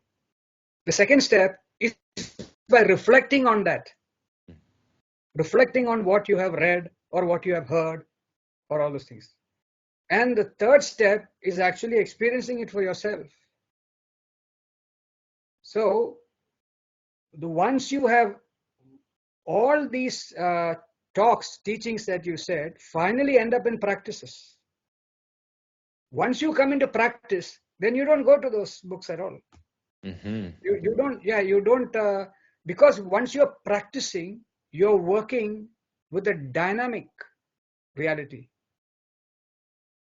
Whereas the scriptures are not actually in the dynamics of the moment. Dynamic meaning the dynamics of this moment is how the universe is at this moment, how the infinite is at this moment, everything. That's a dynamic reality. In a book, you find reality, static reality. You know the difference. So that becomes more alive when you bring it into your thing. Can you maybe tell me, like, because you have met a lot of people, what is usually like the different stages that a person goes through when they have an awakening and they keep doing practices from beginning till realization? Different stages. I think these are all very, very step by step described by many people, but I don't get all that because I have not had. See, I've had a lot of formal teaching, but I have dropped actually continuously. Like I said, I'm just focusing on what I need to make my life better. I don't need to carry all this, because even in the Yoga Vashisht teaching that that he's doing, he explains the entire reality in this one. Finally, he says, take it and throw it into the dustbin. Take it all that I'm telling is nonsense, because it's not the reality. The reality is what you experience, and that cannot be put in words. and whatever you're saying is not, it has that limitation, because the moment you come into conversation, you are actually not in oneness, in non-duality. It's always, so when the truth is in oneness. And if you if you have to describe the truth to somebody else, you have to come out of that oneness. Then there'll be two, right? If I'm talking to you, there is you and there is me. So there is two. So yeah, I mean, coming back to the thing about what are the different stages. No, I can tell from my. From your experience, you can use I can your own only tell words. from my. Yeah, you can use Of your how words. where I went through. Yeah, I mean, I think like you. For me, in my initial stages, for example, what happened, I was really, in a way, I would say, like one of the inspirations was that, I had my grandmother, I was living in India, we live in a joint family. No, I was living with my grandparents also there, and my grandmother used to do a lot of praying. And she used to be every day in the morning and in the evening, she used to pray for 1 hour, 1 hour in the morning, 1 hour in the evening. And I think that had a lot of influence on me, so she was very soft and very gentle. And sometimes I used to see her coming out of the prayer room, and her face would be like radiating, and she would not be knowing what it is. So it's like, I was seeing this, and I really, wow. And I would admire her that, wherever she went, even if she was traveling, she would get up at 5 o'clock. She would be praying at 5 o'clock in the morning, 4:30 or 5 or something. And then I later on realized that, even in the upper Himalayas, a lot of people actually get up early morning, and, during at the same time that they would be doing all this praying. So that really had an influence for me. And I think some kind of experience. And of course, I also had an experience in my childhood where my parents got separated. And I had a lot of situation. It was not very common during those days, and also in the society that I was in, it was not very common. So, and not that I really felt my grandparents were always there. I really felt all that support was there. But somehow, and I feel that maybe also have a contribution actually to try to be more like an independent thing, and like a search, or maybe a triggered there. And so I think these kind of life experiences, and somewhere that actually, make you question. Like, even like I said, I was trying to go ahead on the path. I was following everything that, you're very families to, go to church every Sunday, and, doing all this. But somehow, somewhere, I felt I was not getting answers to all the questions, or, how I can, make my life better. And I thought, yeah, it's all good to hear about how this saint lived, and how that saint lived, and what he did. All this is fine, but what about my life? I cannot bring all the same. That actually was something, when you find a disconnect, that I think some kind of search begins there, to find, and also like this thing. So I think it begins there, and then you start, when that intention comes inside, and I think the universe responds, and it's one thing after the other, it makes available, and so you start connecting one thing after the other. For me, in my case also, like, so I met, and so as you actually, when a step is shown, as you take that step, then you go forward. Yeah. So it not that all in my situation also, it's not that I knew all the steps. Yeah, I knew actually forward that 100 steps where I was going. It was such an uncertain thing. When I told you, when I just left everything and came into spirituality, I did not know where I was going. And I did not have money with me. And, and people asked me, what are you doing? I didn't have an answer because I did not know. Because I did not know where I was going. Like, I told, even when I was going to these places, people asked me, how long are you going to stay? I said, I don't know. And then something would happen, and then I would go to the next step, and then, I would just go on. So there was an uncertainty was continuously there. And as I kept surrendering, then the next thing opened up. So I think it just, for me, like the initial thing, something that triggered, and it opened up, and I kept surrendering. Maybe you come across a lot of things, maybe the books come, or this come, that come. whatever is required, I felt that it comes to you at that moment, and then and there have also been times when, some opportunities went out of my way because I did not open up. And then later on, I realized from my mistakes that, oh, I mean, this was actually an opportunity. And we are not able to, when the opportunities come, we are not able to see because of certain energy blocks there again. And when in the teachings that I had later, I came to realize that that time this opportunity had come, that time that opportunity had come. And if I had taken out at that time, I would have been, there would have been a different thing. But now, it just, so, and then you just go on, I think, till the time when I think you feel, I feel that, the infinite is the final thing. I think once you have there, which is what I hear from all religions, which is what I hear from all spiritual people, and when I'm continuously, even now, like I continuously attend the classes of the Swamiji in the Himalayas, just because now I'm in a stage where I'm sharing it with people. So I need to make sure that what I'm saying is the right thing, that I have the right word, So continuously I'm, connecting with him, verifying, to make sure that, so, and this is what I feel like. I'm continuously, this is what I'm hearing, and what I'm hearing, like that, I bring it, feel that, and then just you transmit that. And once you realize it, then there comes a stage when you realize it, then automatically the universe moves you to a stage where you have to share it out with other people. Thank you. There's maybe I'm wrong about this, but in the story of the Buddha, they say like when he sat under the tree, that Mara came to tempt him, the last temptations, to try to get him back or whatever.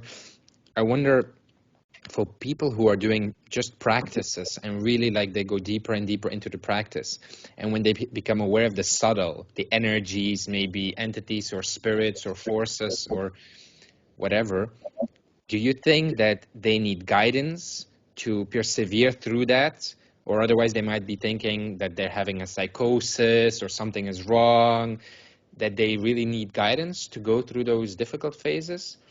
Or they can just stick with the practice and go through that? Well, it's very difficult to say for each person. I'm trying to find, because there's too much of light in my eyes. I can't see you properly. Okay, no problem.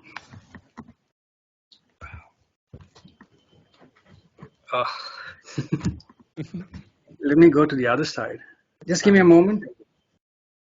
Okay, I think I'm back here. All right. So the question is, on the spiritual path, when people are going through their stages, what can be like some pitfalls?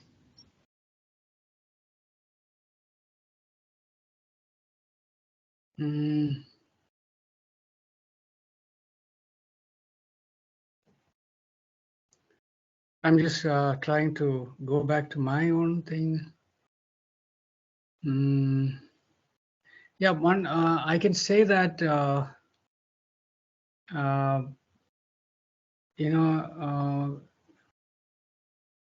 like, there is this story in the Bible, or this incident in the Bible, where Jesus says that, the Satan or something comes there and says, "Why are you doing this? I'll give you the whole world." Yeah, and that experience you have on your spiritual path. Most of the time, that comes, and for example, I told you about this incident that I decided to go for the nature cure to my Swamiji in North India. Yeah. So at that time was a time where I didn't have absolutely no money with me. Okay. And I did not have money even to take a public transport and go for the training, And in fact, I could go for the training because the training happened not very far from my house. So I had enough money to go and come back. So, of course, now I was like a rebel living in my house. So, I mean,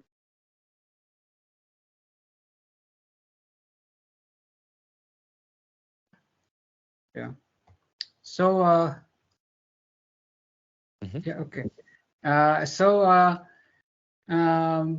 so even when this opportunity, so I was planning, so I was there in my home state, and suddenly this opportunity came to do this course with my teacher.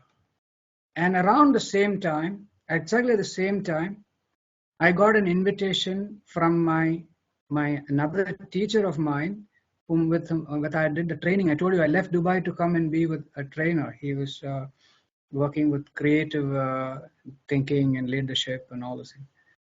So once upon a time, it was my dream actually to be his assistant. That would be my dream job, to be his assistant. I really loved the way he was doing it, and it was my dream job. And it came exactly at that time where this offer of nature to study nature cure came. Mm. So I came in that thing, and I said, if I take this job, take this opportunity to work with him, yeah, I can get a lot of money, and it was my dream job at one point of time. And if I don't go, I don't have any money, and I have uh, but and even if I don't have money to pay for my bus charge, to go for a training. It was before the training happened. I don't have any money to go for the training. The training is starting next week, and I'm looking at where I get money to get even to travel just 5 kilometers from here. And but here, if I go, and this is coming to me. I'm not asking him. He was coming to me and offering, hey, I would like you to come. Would you?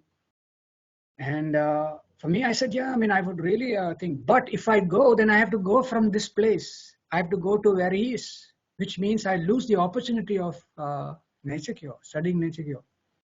So it was a difficult decision for me to say no to him, Not no. I had to really manage myself in a way that, I worked it out. But for me, intuitionally, I felt I need to do this because it gave me, I told you in that 2 weeks when I was doing it, really changed the quality of my meditation. And I said, I must go more, learn more into it. Within 24 hours, it changed, it brought a difference in me. I went into it in 2 weeks. I was completely, my meditation immediately changed. I said, I must go further. Now, this thing came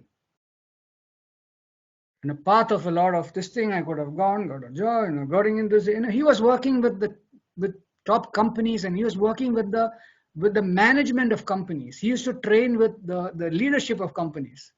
So, I mean, then you are immediately connected, that the path there.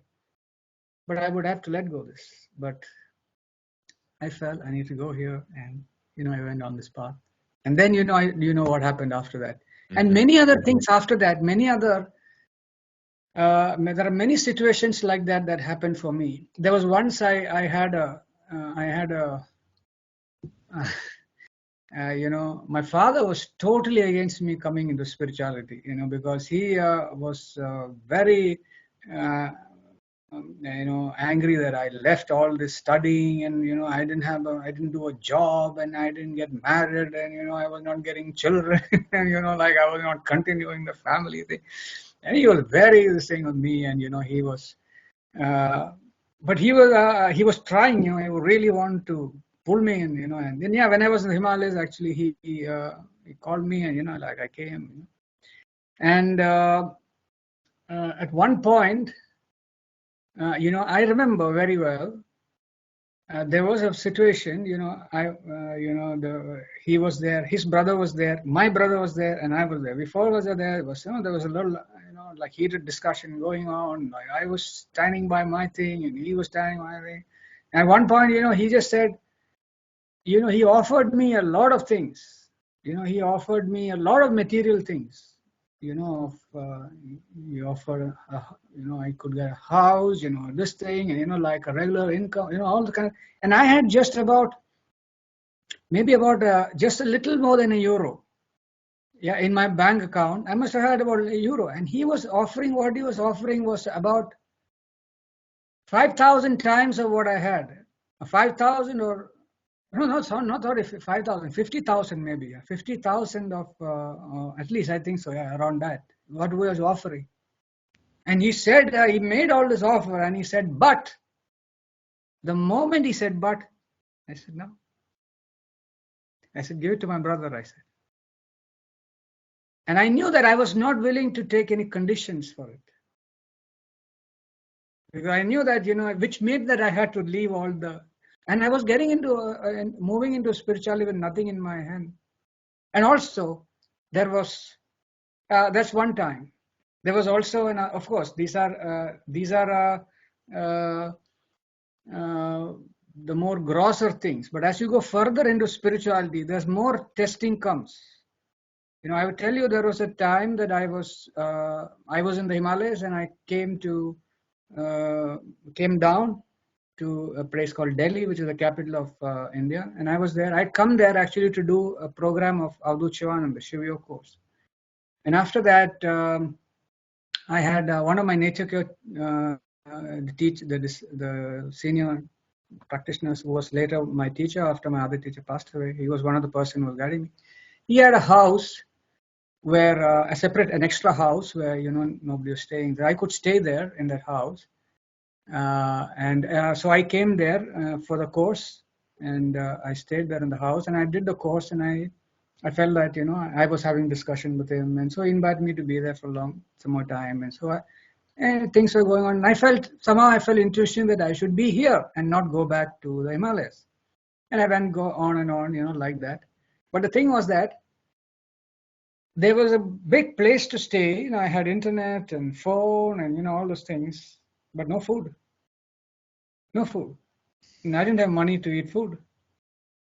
So I really had to find what to do there. So fortunately, I was in a place in Delhi where, there were places that they were giving food. There were temples and ashrams, they were giving food. And of course, Delhi also, there is a culture where, which is not actually, it's a culture that people used to sometimes, in parks, they give food. Some people come with some food and they give park. But I somehow, I happened to find this place. I came to know there are also these gurudwaras called Sikhs. The Sikh religion. They also have gurudwaras. They give food, and also there were Hindu temples as they were giving food. And I somehow happened to live in an area where all this is. And there was one place giving food on one day, another food giving one day. And sometimes I had to walk for about 3-4 kilometers just to get so much of little, 2 morsels of food. So I used to walk and get it. And that is the only food for my whole day. And sometimes, I take food so that I have it for another day. And this went on actually for a long time. And I was standing in queues, in large queues where poor people used to, stand with. And I felt very, there was a point where I was feeling, what am I doing here? What am I doing? See, if you don't have money for food, you should be getting a job. You should work a job, or otherwise, I could go back to the ashram in Himalayas. I could go back and I could live there, and the food was there. All this basic things where facilities are there. Or I could have asked somebody else for money for food, or I could have gone home. And but intuition told me I was just surrendering, and just went one after the other. And it was really a lot of these really situations where I really felt that pushed, and I kept thinking, but miraculously, a lot of things. Even there's a lot to tell about that. It is actually one of the most challenging periods in my life when I came to a point where I didn't have money, don't have food. But all logic told me actually to go back or do this. But intuition said, go ahead. I just went ahead, and, it happened at one point that, one place closed up because, because I took more, I was asking for more food, and, they were, because I had something, and then I could not go there, not that I could not go, I decided not to go there. And then suddenly another point opened, and then one thing after the other. And it went on for some time. And then and I was also going through these feelings of what am I doing? And then at one point, and then I also had heard about the stories. Then I was thinking about, what did Buddha do? Buddha also did the same thing. He also went for alms food. And I said, what did that saintly person do? What this person is? Yeah. Of course, all that they did, but how can I do? Somewhere, you're not fully there. Like then this gives you a feeling. I know that okay, this is also the story of many people who have also been in these kind of situations. But I did not put my like there. Yeah. Anyway, at one point, I had one of my teachers, a spiritual person. He was a Swami, and he was also a very rich man at one point of time. He was a cardiologist, and he had a personal practice, and he had a very flourishing practice. And he left all that. A very rich man, he left all that, and he became a monk with nothing in his hand. And I know I met him once in the Himalayas, and he was. Once we were in the ashram that we were in, and it was winter. And during winter, normally the Swami of that place, he goes to the other places. A lot of people invite him, and he travels during winter and come and stay. So at that time in the ashram, the Swami was not there, and only some of us were staying there. And when we were there, sometimes the people who are cooking, they don't take it seriously. They do whatever they want, and so the food was not actually going so well. So I thought, I felt there was a local shop nearby, and I had little money with me. I would just go there and buy some tomatoes and have just some vegetables just like that. So one day we were all sitting together and discussing, what's happening. These people are not being serious about how the food is, made. And so then I told the Swamiji, I said, Swami, no problem. You just go there. You get. You can get tomatoes there, you can get vegetables there in the shop. He looked at me and he said, I don't have money. I was shocked to hear that, because here is a man who's seen so much of wealth, who has so much of wisdom. When you talk to him, you can make out the man has so much of wisdom, and he has seen so much of wealth. You can see that when he talks. And he just looked at my face and he said, I don't have money. I said, how can you say that? Courageously said, I don't have money. And he was so that actually was that hit me when he said that, because normally it's a bad thing to know that you don't have money, just at least at that the life that I was leading in, the environments that I was in, you can't, even if you don't have money, you don't tell anybody, you don't. And this man was confidently saying, I don't have money. So once what happened that when I was in Delhi, I was connecting with this man because I had internet, I had phone. So I told him I'm here, I said, so he was coming to Delhi. So I said, hey, why don't you come and stay in my place? Because I have a place, you can come and stay. So when he came and stayed there, I told him all what I was doing, that I was going here and doing all these things. He listened to me and he said, okay, tomorrow I will go and get you an alms bowl. I was shocked. That really was a shocking experience for me, because I was telling him, I was like in an uncertainty, telling him, what am I doing? I'm just telling him I'm doing all these things, but the moment he said, he gave me an alms bowl, he was telling me, keep going, you're right on track. So then he gave me the alms bowl. That was my most valuable possession actually at that time. That was my most valuable possession. I took that and I started going for food with the alms bowl. And he said, when you go with that, it will change. And I started experiencing, it was really a different experience when I started going with the alms bowl. And in fact, that was a very powerful point in my life when I said, okay, I've hit rock bottom. You can't go further than, you don't have money to eat food. So then, so I said, even the choices there, these kind of situations can happen. When you said about what are the pitfalls, like you can easily just, so it takes a lot of a spiritual thing, even continuously, you get challenged. Even now I get continuously challenged actually to go on a certain route. I said, I don't care. I keep doing what I'm doing. And, because my loyalty, my primary loyalty is to the infinite. Mm-hmm. My primary loyalty, everything else comes after that. So if anything conflicts with that, I let it go. It doesn't matter. Wow. So if when that is when that is not, so it takes, when for that you need to be convinced about the infinite. That's why I'm saying, when we do the meditations, when you ask and when you receive, when you feel that, step by step you develop the confidence, then you know that I can depend on it. I can, once you get that, you said no. Because for me, this is the most important thing. The most important thing is the connection, because I know that if I have that connection, then I can get everything else. Mm. Because I know my life without it and with it. So I Wow. Mm-hmm. so yeah, these pitfalls will continuously come, continuously. In fact, there are many. There will be challenged till the last moment, till the dropping of that fruit. Only when you pass the final hurdle, then that drop, like Ramana Maharshi said, that fruit will drop, never to return. So Thank you for sharing. I keep going through that test. I'm just telling you, yeah. So the motive that people have when they practice, like why they are doing it, so it is important. It has an impact on their development. Yeah, like, see, we were discussing this morning. It is important to have, a conviction. Not, I mean, the conviction. Say it's not. I say it's important to have, the conviction actually brings the strength.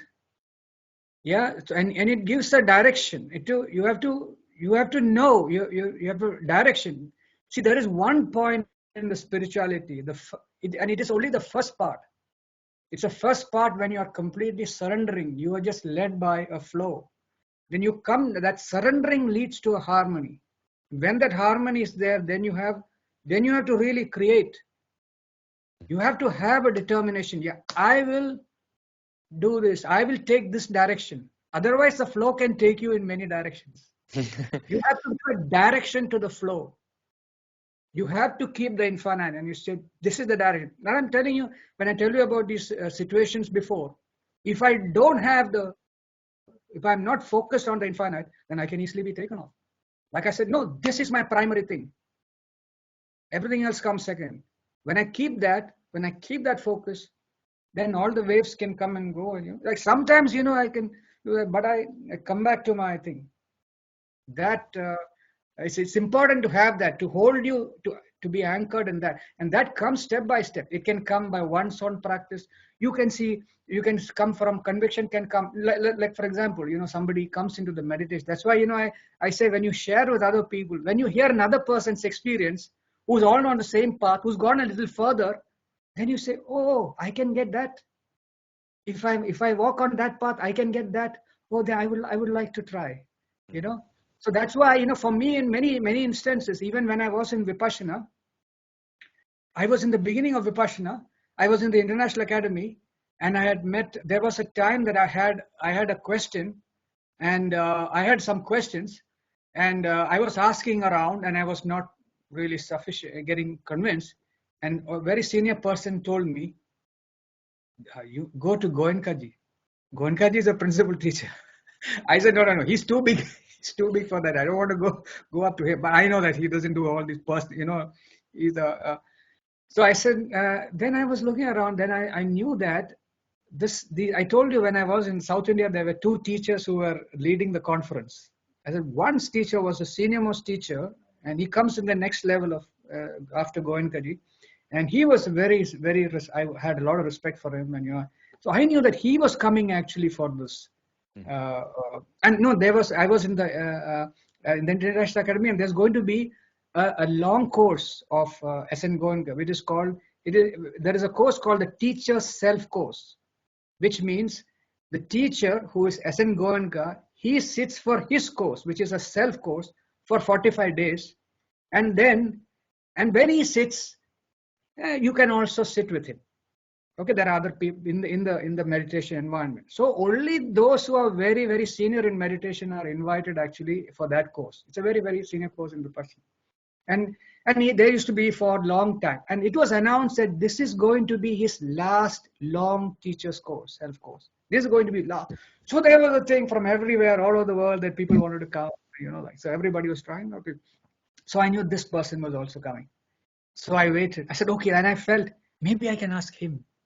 He's a person whom I can ask. So I found an opportunity when he was alone, because a lot of people are wanting to meet him. So I got an opportunity when he was alone, and then I got that opportunity with him.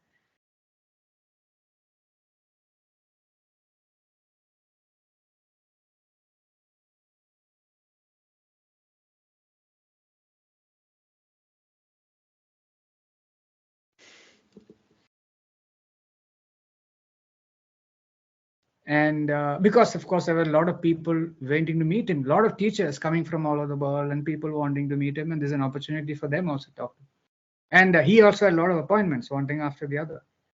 And of course I was also serving there, I had a lot of, I was also doing certain things here, and so it was very difficult to get to fix his time, all the kind of thing, and it was getting delayed. He said, no, I'm busy now. And I was also seeing there are a lot of people waiting to him, and there are senior teachers waiting to meet him.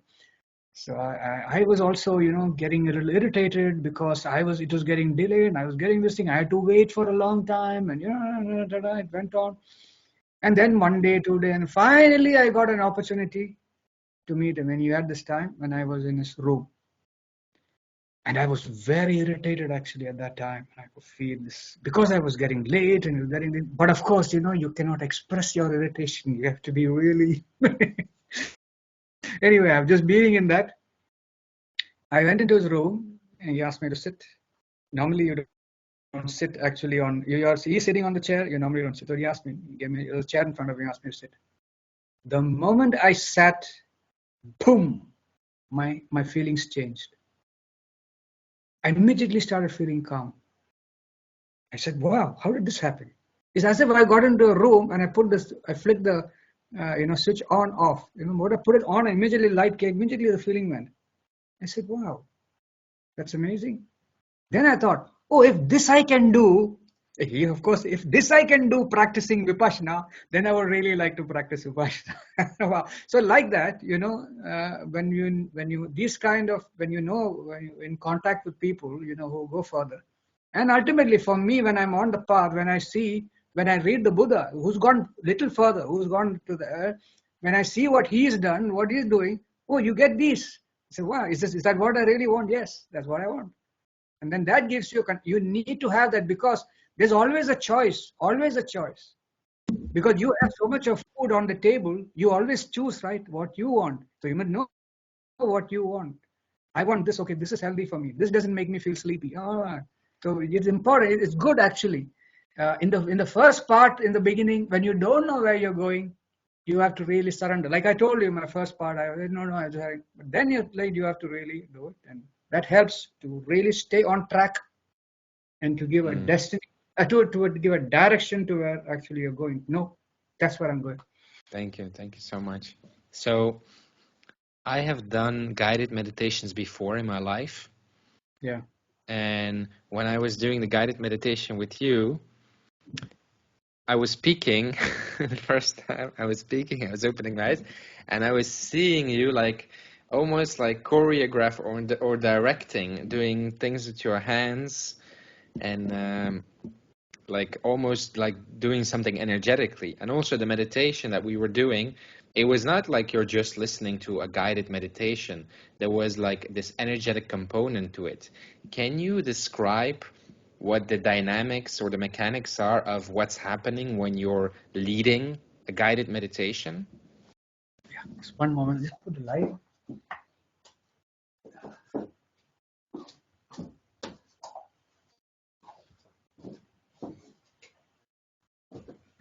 I like to have more lights in the room. I just realized the mood in here. So yeah, first step, I would tell you, when we met that day in that place, uh, my first impression when I came there was, this place was not conducive for the meditation that I wanted to do, because the energies were not, ready for meditation. It was not a meditative feel there. And I felt that I really needed to, and I came all the way from here, because the invite, and she had a lot of enthusiasm the way she invited. So I said, one point, I had felt that no, I can't do the meditation there.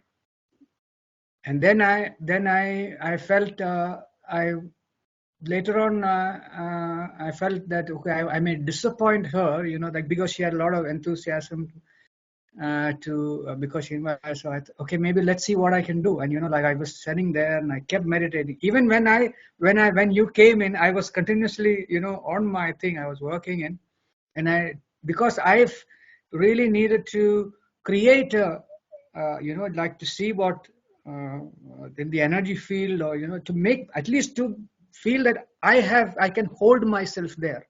So I have to really be strong in my connection there. So being in there, so continuously, and like I said, I continuously mm, I told you in the beginning also, it was continuously happened by surrender.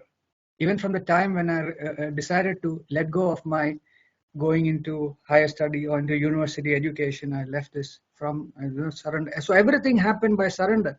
Even when I went to the upper Himalayas in the beginning, it happened by surrender because an intuition was telling me. Because so then I started going like that, because when I know that with that confirmation, because if by surrender I am being taken somewhere, then I am going here because the universe told me to go there.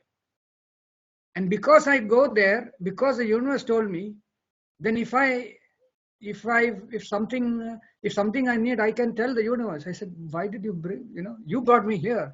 It's your responsibility to take care of me and provide for me. Why did you bring me here? So I just keep surrendering. So everything, like even coming here, to Europe, all these things, a lot of questions. Is this really where you want me to go there? I had a lot of confirmation. Even on the last day when I was taking the flight, I had these, even on the flight, that I was coming here, I said, convince me that you really want me to do this. So, so for me, it's a habit that, that. So I know that everything that, even this, when you invited me to do this. So, because I told you, even in the morning, how I did not feel that, we are going to do the interview today. So I said, okay, let's see. So when I'm going in that flow, then I will tell the universe. I said, you brought me here. You brought me here.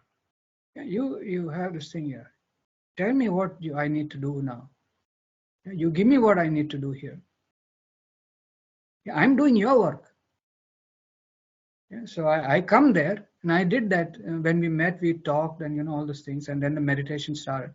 And every time that I do the meditation, it's just I'm in this thing. It's like I have to be in this continuous connection. Yeah. And even now, when I'm talking to you, I'm being in that meditation. Yeah. So I just have to see what is coming out.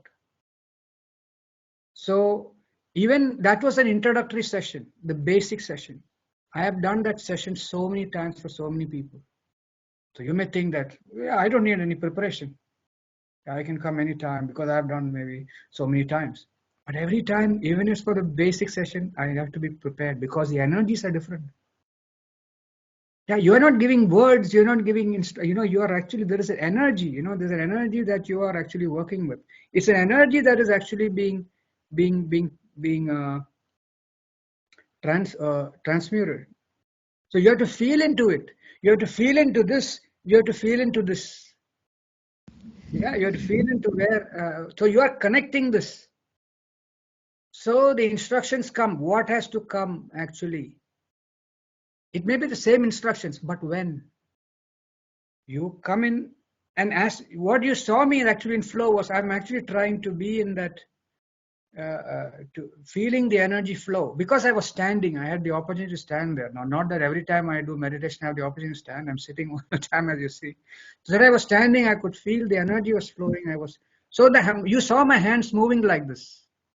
Okay, so I was feeling in the energy, and so that an instruction comes and it goes, and then I wait. So the people receive the instruction, and then I have to wait to see, because they have to take it and work with it.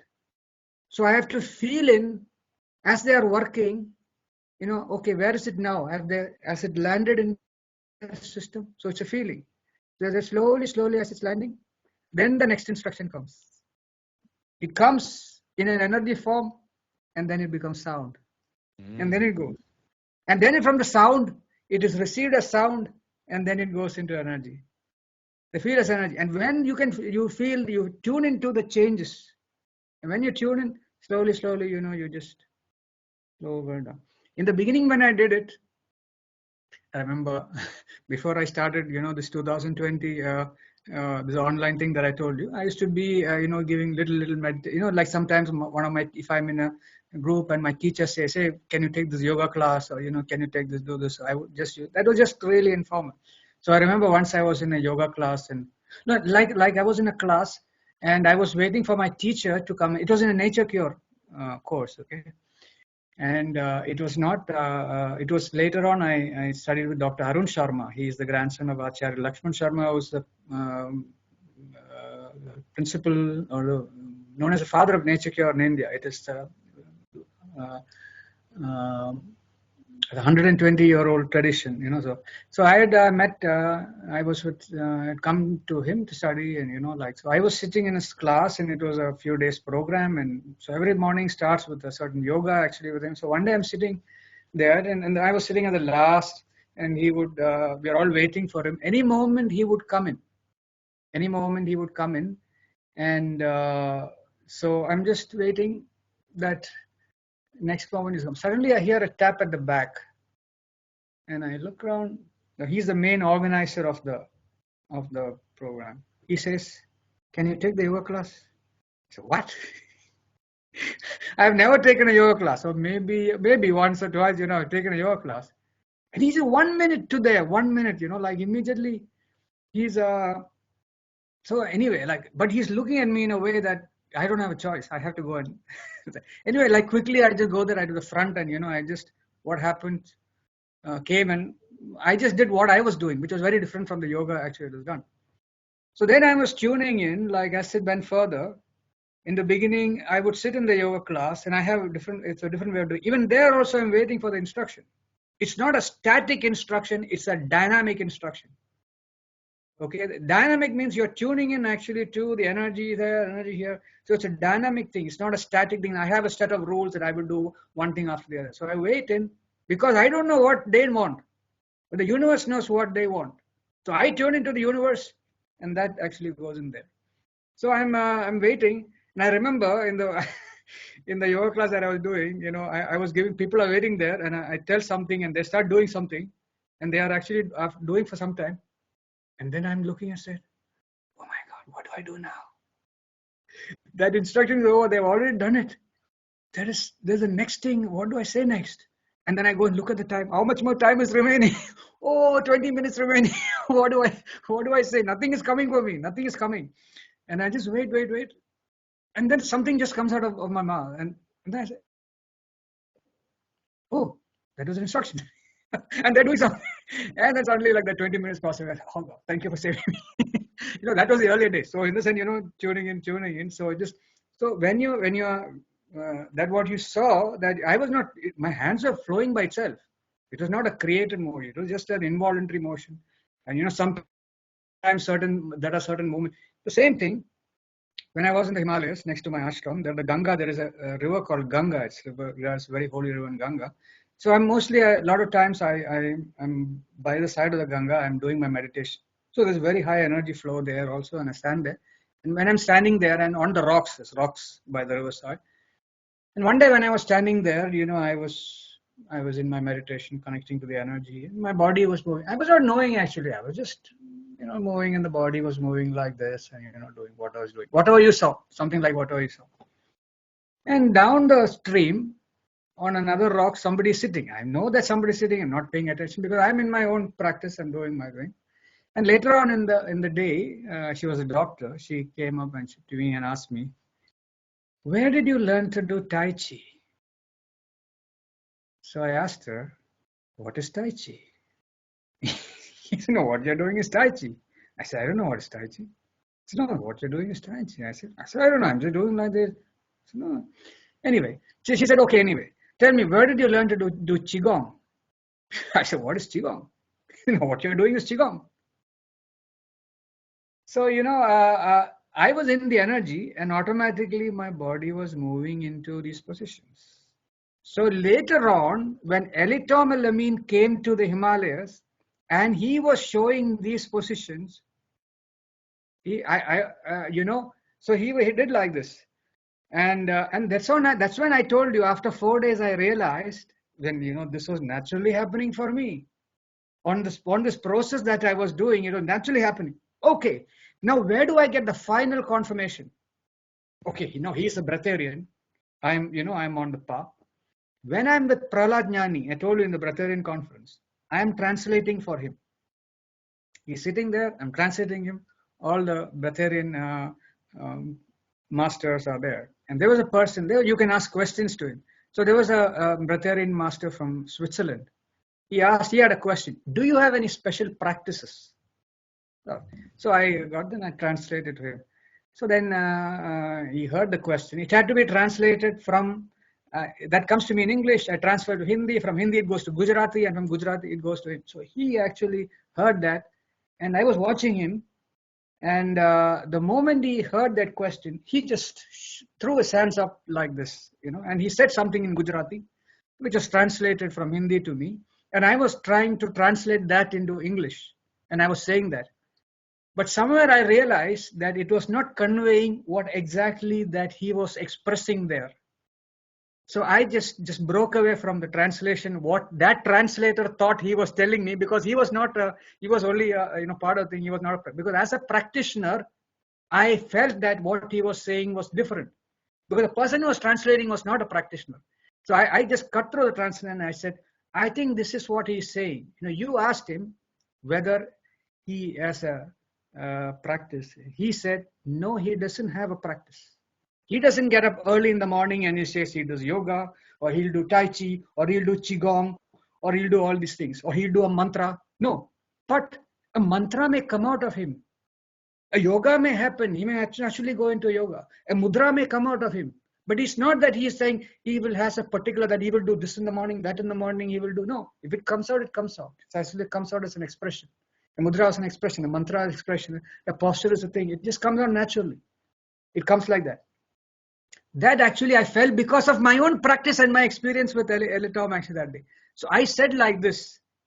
And then I asked the man who was sitting next to the Prahlad Jnani, who was the doctor of Prahlad, who was the doctor who made all these breatharian experiments on Prahlad Jnani. He knew English and he knew his language, Gujarati. And I looked at him. He knew all these things. I asked him, I said, did I say it right? Did I translate that? He said, yes. This was my final conviction. This man was doing nothing. And he was exactly, and this is what, I'm not, I'm not criticizing anybody or any particular path, but I'm just expressing what actually I have found, Mm-hmm. So I'm later on, after the conference, I told Elitom Elamin, I said, I told him my experience, how, I was, he has this, of course, he's great, he's doing, I'm just saying, this is, I told Elitom, this is the greatest thing I got in this conference. That when Prahlad Jnani said he doesn't do anything, when he said he doesn't do anything, then I felt, okay. For me internally, I felt I'm right on track. Mm-hmm.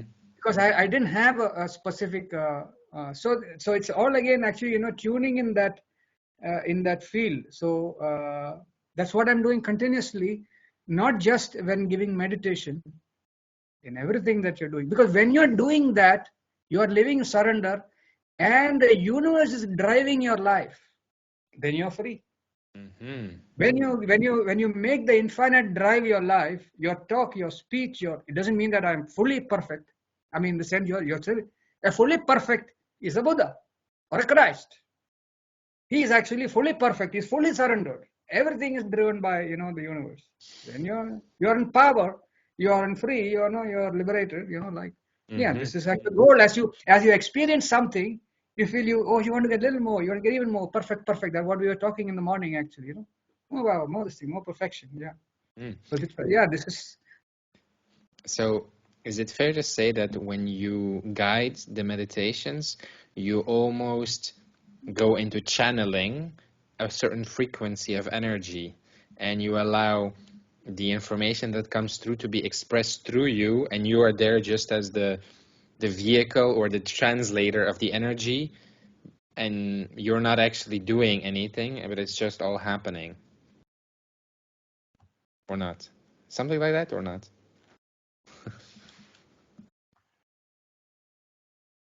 Igor, Yeah. slightly it got cut again when you said you are not doing anything. Okay. From there it got cut. Anyway, yeah, I mean,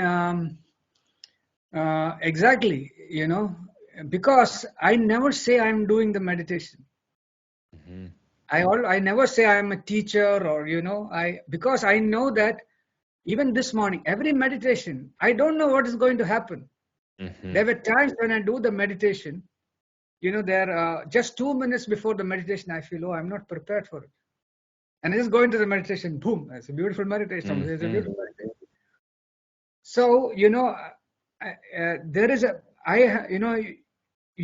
because I say, like I kept coming surrender, I know that there's something that is driving these meditations. And where do I get this thing from? Even today's meditation, what we did, it just so who knew that I never knew I was going to have that focus. You remember how it started off and then it changed. Something happened and boom, it changed. And then my focus completely changed. Of course, I was ready based on something that happened yesterday and all those things. I thought, okay, maybe that's all the buildup was for something. And I came, with that thing and boom, we came up with that thing about power and boom, it changed away. So I surrender and then it takes over. So I am not doing it. What the universe wants to implement. Your vehicle, and it's everybody. It's that the universe is looking for vehicles.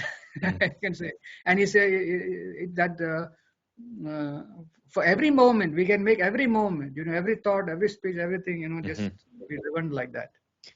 So for the people who are there as practitioners, who are being in the guided meditation, what do you think is for them, what makes this kind of meditation different than just putting on some audio or listening to somebody doing like a guided meditation?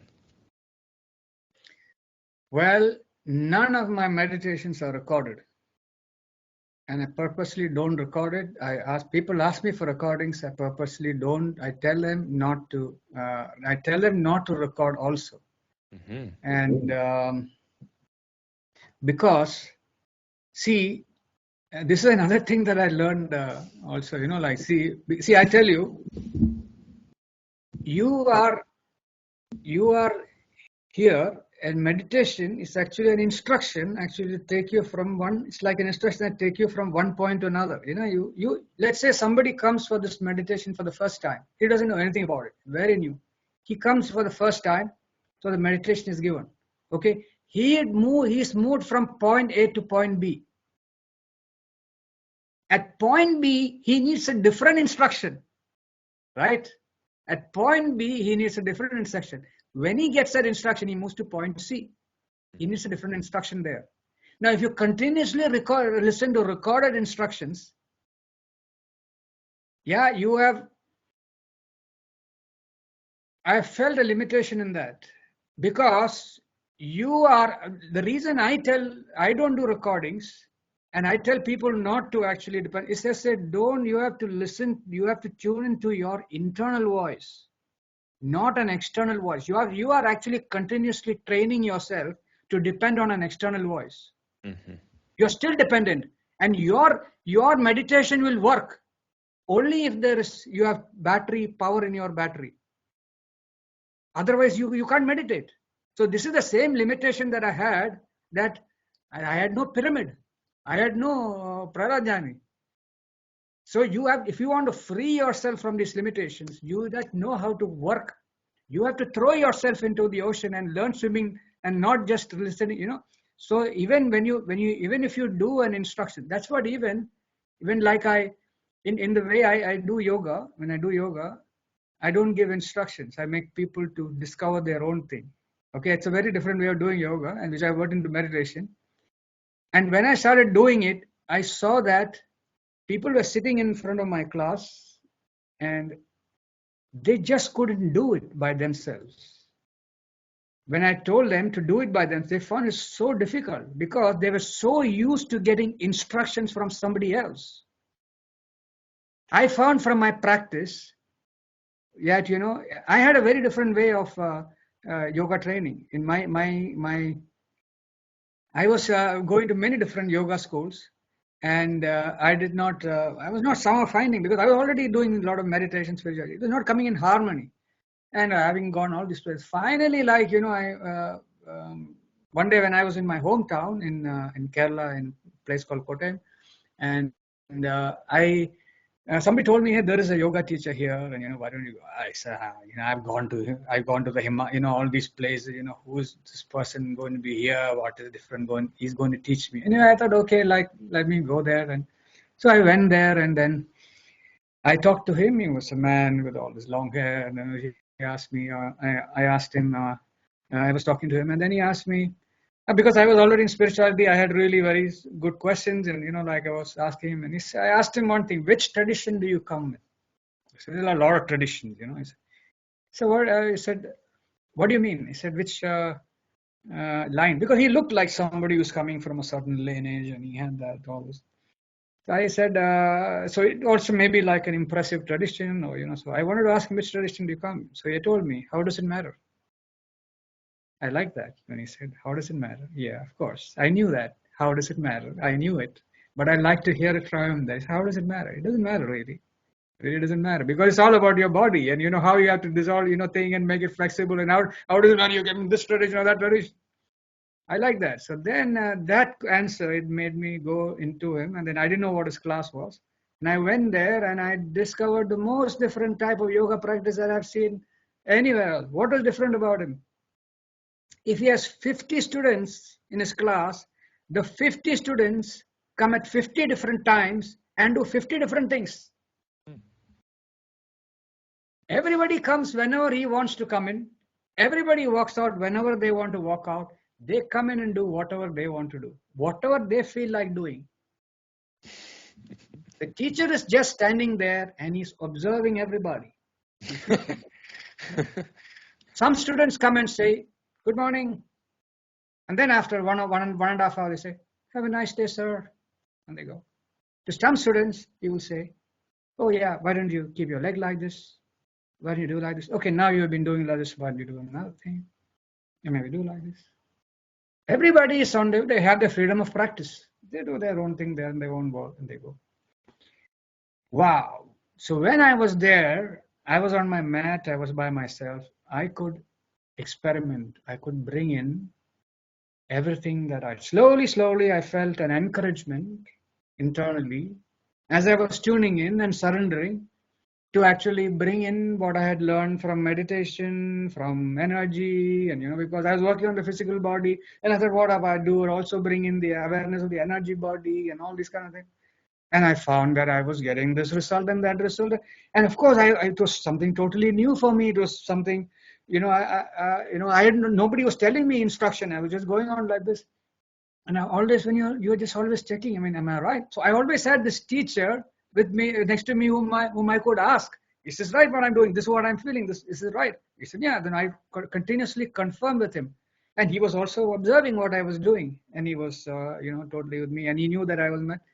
And I was saying that, I was telling him that, I'm doing this, I'm getting the result. And he sounded that, he said he was very happy with that. And it was very different from the way a lot of other people were doing, and I was doing.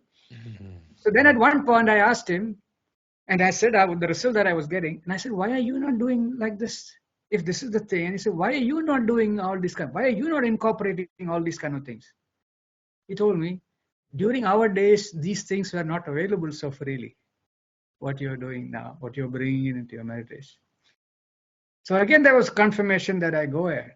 And I found that, it really changed, my practice and, that kind of. So, what was your question? I'm sorry. The question was, The question was about the sorry, the dynamics of what's happening when you're doing that meditation, when your hand. Yeah, okay. I thought we went to another question. Okay, no. Okay. And we then afterwards I asked you, so you are almost like a channel and you're not doing anything. Yeah. That's what, even in the yoga practice, I found that as I was going further and further, your practice starts when you surrender, and the universe guides what I have to do right now. There may be a particular asana that I love, it's easy for me. But if I don't feel like doing now, then I'm not in harmony, I'm not in yoga, and that's not yoga. And this is what my teacher said. It's very easy for me that I announce that my yoga class is from 6 o'clock to 8 o'clock. And all the students come at 6 o'clock. And I can get my best student, put him in the front, and I can say, this asana, he will do this asana, everybody does that asana. Very easy for me. But he said, everybody is, in a different state of mind. They may not be in harmony. If they're not in harmony, they are forced to do something at that moment because everybody is doing it. And that will cause not harmony, but injury. Mm-hmm. And a lot of injured people are there, practicing yoga for many years, and, like teachers. Even as I was experimenting with all this, I was also looking around, am I doing the right thing? Because then as I was doing it, I found once upon a time, I came across somebody who was teaching yoga in New York for 25 years and teaching yoga in New York for 25 years. And now she's saying she's doing something different. And I feel that is very similar to what I'm doing now. I said, okay, that's right. So, a lot of things like that, gave me confirmation that, okay, right, I'm right on track, because this is for me, like I'm just going by a guidance, like you don't. And even now when I'm actually, why am I going mostly with my Swamiji in the Himalayas now? From tomorrow I have to get up at 5 o'clock in the morning, because the 4.5 hours difference, I have to get 5 and every time, it may be just one word, or I ask him a question. Most of the time, it's about a confirmation. He has a different way of explaining. I take something from him. I have a different way of looking at it, and I express it in a different way, which is in harmony, with the meditation. That the thing that I ask him, and I just need to hear one yes from him. I need a yes, boom. Then I know that, okay, I can bring it like that also. So that actually really, so in there is like a. As I'm bringing in this teaching, whatever, or what this kind of thing, I'm also actually fine tuning. So as I'm saying that, I'm also tuning in. I have also gone through that before. So what we did today about the power, I had already actually, that meditation was already in me. I have already there, and like I have already explored these things, but what should come at the right time, that actually comes in there. Interesting.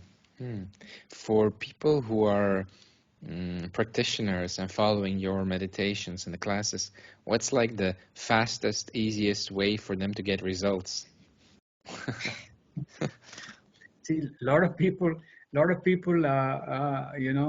who come here and they have done many meditations or whatever, and they come here, they see that they are getting quick results, and they are getting, and they see that it's so simple. And I remember, I'm just in my mind, there's one lady, who's come to my mind immediately. She was telling me she can't believe that it's just simple, and I'm getting these kind of results. I said, yeah, you're getting the quick results because you're working directly with the infinite. Yeah, you work directly with the infinite, of course. That's the source of everything. You should get the quickest result. It's like, you want to get something done, in your country, wherever you are, you can try here, you can try all these. But if you go to the topmost person, the prime minister, the president, or the king, boom, what you've been trying for years, you can get it done in a moment. In the same way, when you connect to the topmost frequency of the universe or the vibration, and you talk it done in no time. And that's available for everybody. That this moment is available. It's there, right? Right there. You are in that field. It's right there. You just have to boom and get it there. Is it right to say that because you are connected and you are guiding people through the meditation, that you are making it easier for the people, not only through your instructions, but by also bringing in the energy, and the people are also like, it's easier for them to connect to the energy because you are connected to it and you're sharing it. Like, see, actually, like it's a, from reality, like I said, when you say you are doing, it's an illusion that actually I'm doing it, you know. It's an illusion that actually I am, of course it appears like, it's coming to your, through your mouth, you know, your sound, you know, but actually I know that I am not, I am actually, like I told you, my process, I am getting something from somewhere. It's coming into me, you know, it's coming energy, I feel the energy, I feel the thought, other thought, and then comes into word. Yeah.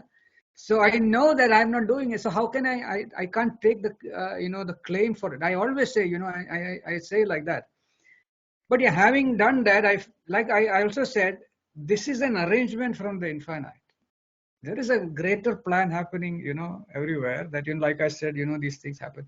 So all the infinite is arranging these kind of things everywhere. So, you know, you follow yeah, but of course I have to do a certain preparation.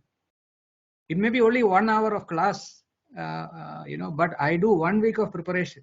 The moment I finish one class, I'm preparing for the next class, and it's continuously. I'm ready. I'm coming there as prepared just to actually take in there. It's a continuous, and it's a preparation throughout the day. You work with energies, what people are saying, what they are doing. It's a continuous work. So when you're doing like that, but even when I'm coming there in the morning, I must have come actually as a screen opens. You don't know who's going to be there, and you know people are coming there, and you know you don't know what they are experiencing, what they're feeling. So immediately you have to really shift, and you change. So suddenly, then you know when we go into meditation, we are all, you know, we are creating a space, and you know because we are doing it together. It's just uh, like a collective thing that actually what we are doing. So it's just like, see, for example, in a way, I mean, I don't know if I have to put it in words. You know, I think the best way that I can describe is like you know, I feel like I'm like, the best way that I can describe it like a driver of a vehicle. Okay. See, I have like traveled in a way that, you know, I've traveled this route, I've traveled this distance, I know this place, I frame it. So I actually know because on this route, or I know, you know, like I know some people who have gone further, you know, so I know that this is a safe route, this is the way, and I'm just driving, and you know, like I'm say, hey, like, do you want to come along? Hey, you want to come along? And say, hey, can I come along? Yeah, come on, come on. And this, yeah, we're going, and we're all going together. We are all going together. But yeah, just because, you know, I've been in the terrain, or you know, it's a familiar place, and you know, I'm just saying, yeah. So yeah, I mean, yeah, I think this is Thank this you. is, you know. So for people who are doing the meditation that you share, do you recommend that after they do the weekly once or twice or 3 times per week meditation with you, that they also do it daily by themselves? Yeah, see, it the meditation that we are doing here together is only to help you do it in your daily lives. Doing it in your daily lives is the most important thing. Doing it to, why? Because to be able to be connected to the infinite at every moment of life, that is the purpose. To support that, we are doing this. This is not the main thing, and that is the secondary thing. No, to be having this with you, to be in the infinite connection continuously, that is the goal. So do you are saying you want to be only for 1 hour in the morning and 1 hour in the evening? That is your choice. That is your choice. You want to be, you know, how long you want to do. But this is only to support, you know, but you realize the benefit, you know, benefit of actually being in connection, being out of connection. Being, do you want to be one with the infinite whole, or do you want to be separated from the infinite whole? That is your choice. You know, actually you feel what the benefits, what you feel. So that's what I said, you know, you have to really, because the every dynamic moment that everybody is in is different. So you have to learn how to tune into the dynamics of the moment. And that cannot happen by a recorded voice. A recorded voice will not tell you how to handle this particular moment. You now are if you are going to ask me a challenging question, I don't, I have to be tuned in, like I have to, I'm continuously tuned in, boom, like, so that tuning in to remain in that tuning, irrespective of what is happening around, is actually, and this is like when we come together, like we collectively support, and like, and that's the thing actually. And more and more people come together. I have seen this happening in groups, let's say a group of family or a group of work circle or a group of friends or a neighborhood group. When they come, I see you're out. Are you still there when the screen goes I'm here. When they come? Okay, when they come together, I have see if there are 10 people in a group. And if I've seen that, if at least, and let's say the emotional value of that group is 10. Let's give emotional value. Each person is 1 and 1. If one person is, a meditator, he's able to bring down the overall emotion to maybe 9.9. Over a period of time, he brings it to 9.8. He or she brings it to 9.8, 9.7. And by the time, slowly, he's able to inspire another person also to do it. So collectively, they bring it down. So the overall, the emotional thing, it just comes down lower and lower. And slowly, from the emotion, it started coming into more and more harmony in the group. So more harmony, and people start finding. Otherwise, like there are 10 people in the group, 2 people having some problem with each other, they're throwing at each other, back and forth going on. They come to a table, they're still throwing it at each other. Every discussion that's happening collectively is also with this background in mind. How can I get an opportunity to strike this person? So that is there at the play, and a lot of going on, a lot of things flying around, and things really don't. But when you are actually start releasing, and just going on, you're coming much more cleaner to the table each time. Each time you meet, you're coming much more fresher, having dropped this thing. That happened even in individual relationships between 2 people or in a group. I've seen this thing happening in a group. I was with a group, and I had done this very randomly to members of group here and there. They were also not very seriously practicing here, there, But somebody came to that, like a group program after 2 years, and this person said, "Oh, I'm coming here after 2 years. And I've seen that you people have done such a lot of work. I see such a lot of change. It looks like you people have done a lot of personal work on yourself." And what's the personal work? Just kept doing like this. So, so that harmony. So as more and more people actually do this, then, slowly, you bring come into more harmony. And you get into more harmony with 1, the 2, like anything, and let's just go on.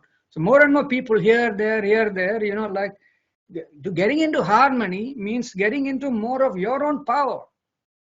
When you are in harmony with the entire infinite energies, you are more powerful than being disconnected from the entire energy field. So coming into your own harmony is in your own, you also like it because it brings the best out of you, your full potential. And then slowly, you start, like you becoming a field where, just charge this other thing, and slowly. At what point in your life did you like? And can I finish this? And this is also very important thing in the meditation. This meditation, if you see everything, it focuses on a solution to a problem. It is not a static meditation technique that you just keep practicing. Every meditation techniques, most of this that I learned is just techniques. Most of you learn a technique and then you have to integrate it into your daily life. Now this one, you have a problem, you have a situation. How can you solve this? This is a solution to a thing. So for that, you need. So for example, if I go to if you go to different groups, when I go to different groups and do different meditation, I really have to tune into the energy field of that group and find out. It may be very different. I do a meditation in a techno festival. It's very different from doing it in a church or from doing it in a somewhere else, like to older people or to younger people, like that. So so you are actually first you're seeing it as where your audience, where do you have to really this thing go into. So this is Because when the Buddha taught the Dhamma, he taught it as a solution to the problems. Of course, that everything was eternal. Because it is a solution to the people. So what you're practicing should be able to solve your problems, or to give you a higher, better life. And if that's not happening, then is it making you whatever you're doing, is it bringing you closer in harmony with, is it making you more powerful? Is it making you more and more in harmony? Is it making you more full and expanded and all that thing that you want for yourself? And if it's not, then you really have to that's when then of course there will be a natural seeking that comes up. Where can I find more and more power and harmony and love and all this kind of thing. Yeah. But do you think this kind of meditation can be like the only tool that people need, or is there also time where people need to do like some soul work, some soul retrieval, or past life regression, or shadow work, or do you think like this one thing is enough? Well, for me, how can for me, what I have found is that once I connect with the infinite, I get everything that I need. And of course, I have gone through many things. I have said that, and it just. But even now, I don't really feel like going into. I feel that when I'm directly connected with the highest thing, I'm getting direct from the source. I really don't feel like, what do I need? What is the ultimate thing that I need? And I feel that this is the thing. And is there anything? So I go to some places, and I tell you actually once what happened. I was going to a program, supposed to be like big program, and okay. So I was normally when I'm always in my meditation, I go there. I'm sitting in the program, and I'm in my meditation. I'm waiting for the main person to come, and so that they can start the program. I'm sitting in my meditation, and then slowly the person comes, and then I sort of slowly tune in here, and so the connection is sort of come off from slowly, not slowly, and then that program starts, and I feel that hey, I was in a better feeling than I'm here now. Okay. So this was actually, I was in a higher frequency, and now I still don't do it. So why do I do that? Why would I want to do that? Yeah, I tell you once what actually happened with one of my teachers. I was in one of his courses, and he had a very powerful meditation session, and I was feeling so good and powerful. And he said, "Okay, now we are going to break for lunch, and you can have your food, and then you can come back." And and I said, "Okay." So I was feeling full, but anyway, I thought, okay, food was there, and I thought, okay, food is maybe now after that there'd be long break, and then be another session, and then only food. And I said, okay, somebody was having food, and then they offered to me, and I just ate it. I ate a first bite, boom, my vibration came down. I said I was already in a very good feeling. I was feeling full. I was feeling high. One bite, boom, it brought me down.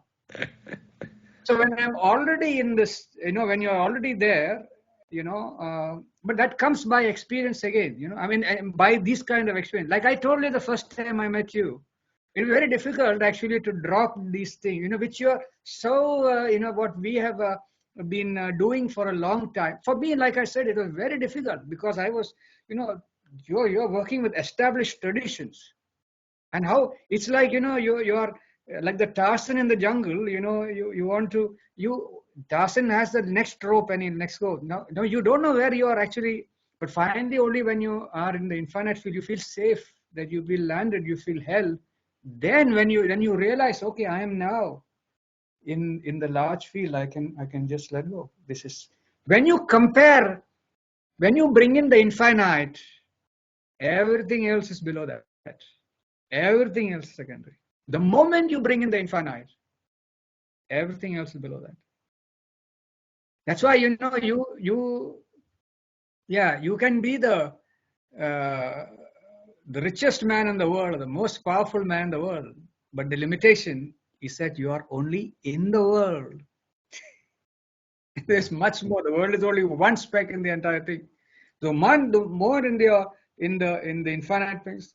That's why, like I was telling you this morning, the moment you are in that infinite connection, you don't feel that there is, because you are already in the highest vibration, and it's very difficult for somebody else to overpower you, to influence you, because you feel that fullness.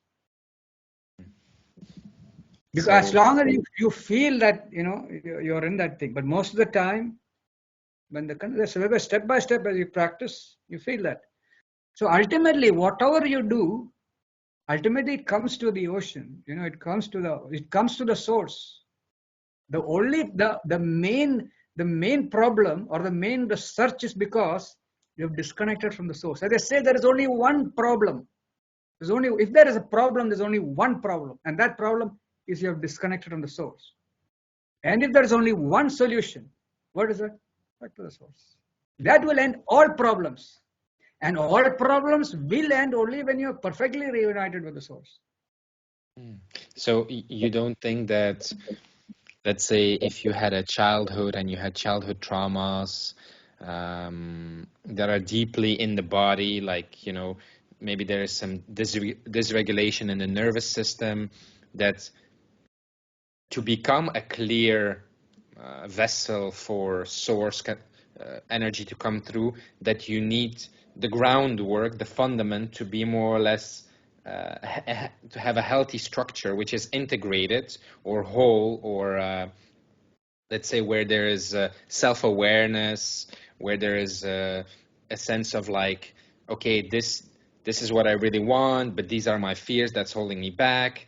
And you can sort of more or less like sense like, okay, this is the edge of my identity, and this is what I think I cannot be. And because when energy comes through you, you don't know how the energy will want to express itself through you. And if you still have a lot of blocks or tension or let's say traumas to express in a certain way, maybe you won't allow yourself to take the direction to express yourself in a certain way. Is that possible or not?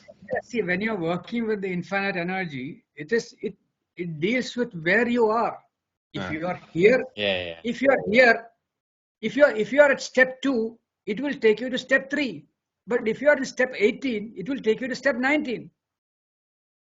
So that your intelligence actually is connecting with that. And there are many people, when we are meditating, there are many people at different levels actually when we are meditating. Everybody has a different experience. So everybody is moving further.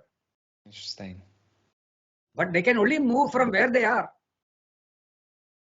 Yeah. So you move by, but having said that, it's also that there is the greatest teaching or the greatest thing may be there, but the greatest energies are freely available in infinite quantities. But how come everybody cannot access it? Yeah, it is just that you have to really slowly tune yourself, and slowly, step by step, as it's more and more refined, as it's like a radio. Like a radio, you can move to 90, 91, 92, you get different things. But as you move higher, only when you fine tuning yourself, you move to the higher frequency. The frequencies are already there. The vibrations are already there. And as you fine tune yourself, you can connect to that. And then actually you can feel that thing. Okay. I will try to attend more sessions during the week to really, I wonder how it will be, because now I'm usually doing it once per week, but I will try to do it more often to really see. No,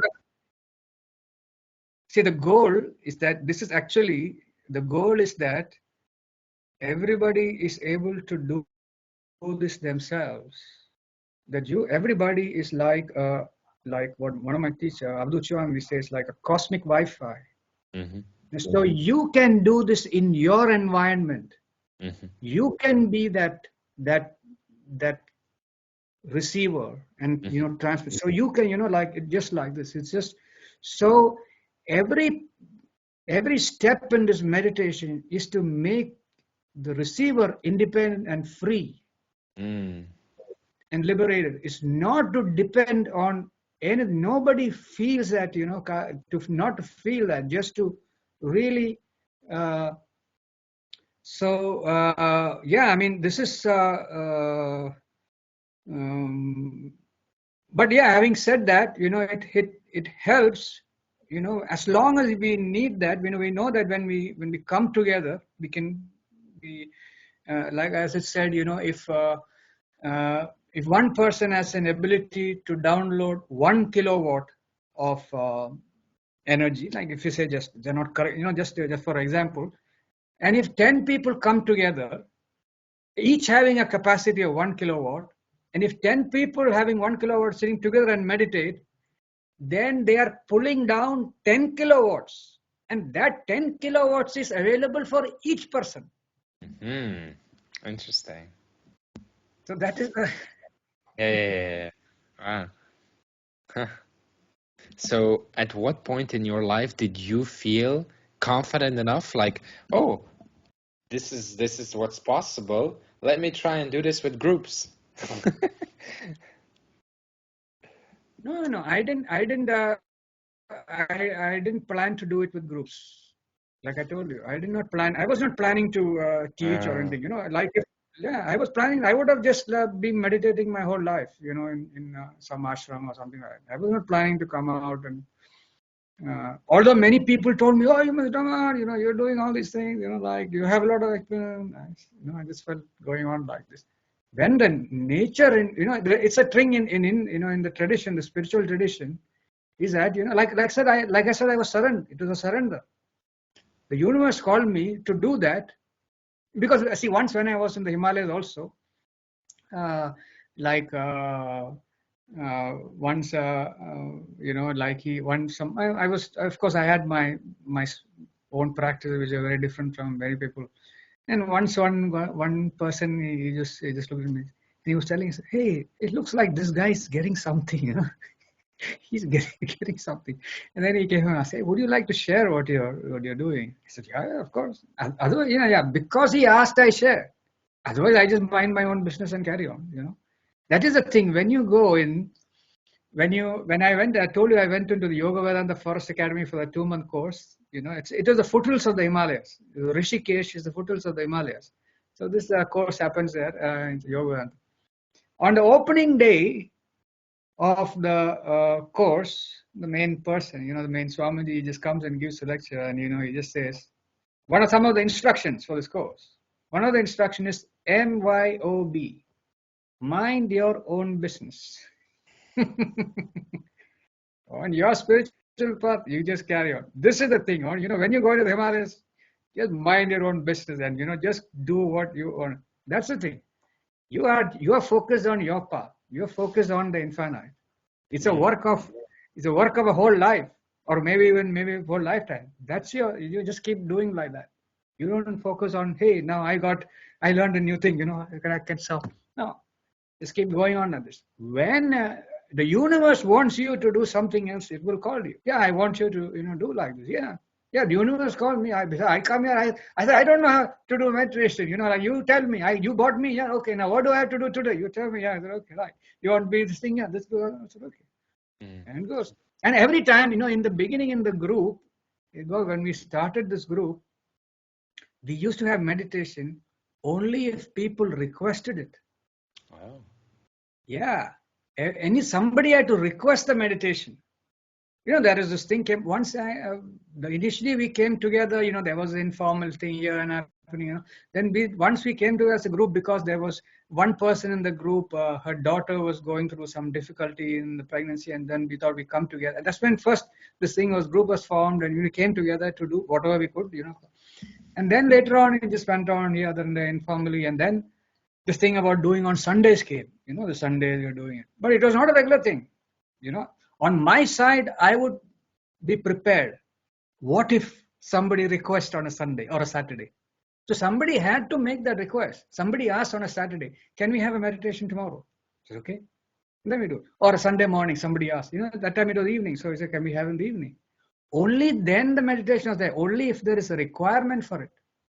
On my part, I would be ready for it. I would be, doing my preparation for it. If nobody asked, just go on. I know, sometimes I just sit there, I do my meditation. If nobody wants, no problem. If somebody wants a meditation, then we do it. Otherwise, even now, if somebody wants, if there is nobody, then I go and sit in a cave. That's all. Interesting. Can I ask you, what is your diet like right now?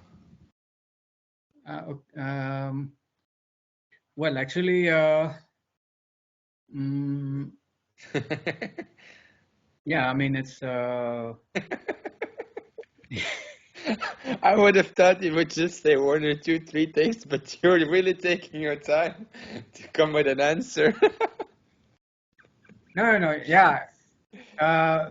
No, it's really like an irregular thing, like that, because I just eat when I, like when I feel like something, I just get something. And sometimes when like there's like a good food, or somebody asks me, hey, like, would you like to have this thing? I'm gonna make. I say, yeah, okay, like. And then I just sometimes morning I feel like it's cold. I feel like a warm drink, or and then. But yeah, I think one thing that is regular, not regular in the sense, I like chocolates. Chocolate is like I somehow, but of course it's now this thing, because I now come here and I get there's a variety of chocolates here, and so yeah, so some chocolate once in a while and some nuts, once in a while. These are like I can say the most regular things, chocolate and nuts. And all the other things are like here and there, some maybe some drink here, like maybe depending on hot drink because it's cold, and so Yeah, but you don't have like a strict raw diet or anything like that. no.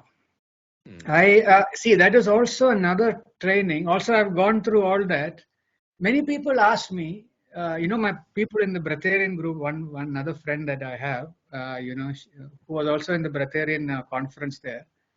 She's asked me like she's a like a Buddhist nun, and she's too much into this Breatharian. I want to be Breatharian. Like, so she asked me like, why don't you be a full-time Breatharian? Like this. So I said, for what? Why should I do it for? Even when I was in the Himalayas, I did it for a long time. And he said, for what? I just, for me, more point is that I enjoy my life. I feel like eating something. If I feel like having a cheese, I have a cheese. That's all. What do I get by being a Breatharian? I don't know. I said, yeah, more than one. Why don't you be full into this? You do all these things. You heard all these things. You learn. I said, no, when it happens, it happens. That's all. You feel like the universe wants to, like, some time back, I was in a vision quest, and then I've gone through 4 days of things. Suddenly, like, a lot of things happened, and for a lot of time, weeks after that, I could not have anything. I could not even drink juices or anything like that. Hardly have any, maybe some grapes or something like that. And I could not have chocolates. I could not touch chocolates actually at that time. It was really away from me. So it happened after some time, like slowly it just come. So yeah, I said I'm not in a hurry to get anywhere. I'm perfectly fine where I am. So do you see yourself like as a bodhisattva? well, I don't know. I've not explored into all those things. I just know that I know that once I had the opportunity to take a bodhisattva vow from the Dalai Lama, and when he was giving, I happened to have an opportunity to be there. But that was all in Tibetan, and I really, to be very honest, I don't know if I should be saying that in public, but I really did not fully understand what was actually going on there. But I did all that, whatever I went through all that, but it was just like a small thing like that. But I never knew actually when I came first, in the Himalayas also. I never knew that one day I will end up, sharing it with other people, or even I will do like a podcast like this, or like I never knew something like this would happen. But I think that my teacher in the Himalayas, because he had a feel, I think I remember something that he told me, in the beginning, which did not click to me at that time because I was only focused on, doing my meditation and all those things. So maybe some of my teachers had an idea, but I was not really. I was just saying that, I mean, continuously in the, what I need to, because you are really flooded with a lot of things, like you have to be continuously on alert to be in harmony continuously. So that is the only focus that I was in, actually, not bothered about, in the sense that ultimately when everybody is the the infinite. So what is all this? I really do not get connected to all this kind of because you see that there is no difference ultimately when you come there. Everything is coming from the same source. It's just that everything is a different permutation, combination, different energy structure. That's all. Everything is just coming from the same field. So how can you say, the moment you say you are something different, the moment you say you're something different, then you are not in the infinite vibration. The moment you say you are something special, then you are not you are something special, then you are not away with the infinite. The moment you think you are superior, then you are not in the infinite vibration. The moment you feel you are inferior, you are not in the infinite vibration. So the moment you think you are something different, or even if you feel you are a guru, you are not in the infinite vibration. You are a guru.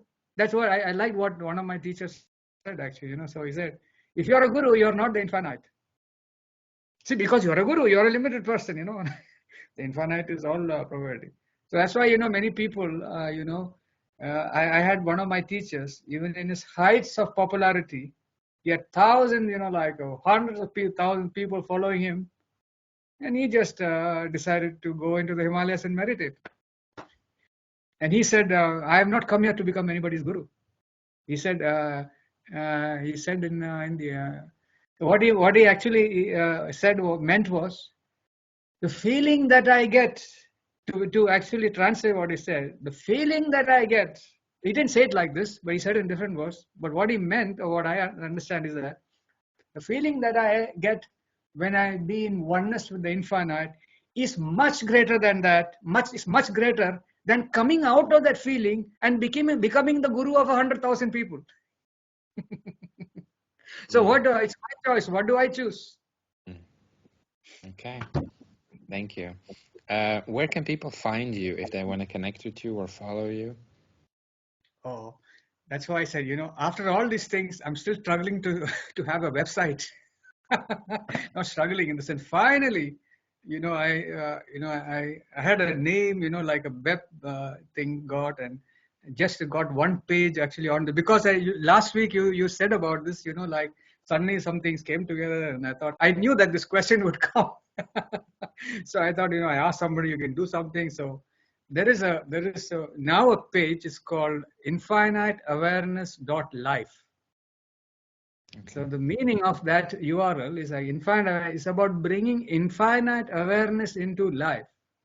So this is what is missing, the missing element. Everything else is there. The moment you bring in the infinite awareness, then that you get that completeness.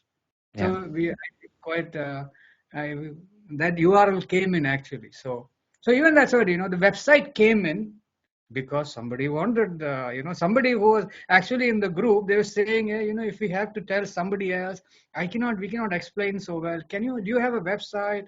And, like one person, when a couple of people started asking, like they said, okay, maybe it's time. I've been doing it for 2 years now, 3 years of meditation, and still not have a website. I've heard many people say that before I started giving meditation, I had my website. So I said, now, people want a website. Okay, we'll have a website. So like a website is come, just suddenly, this thing is there.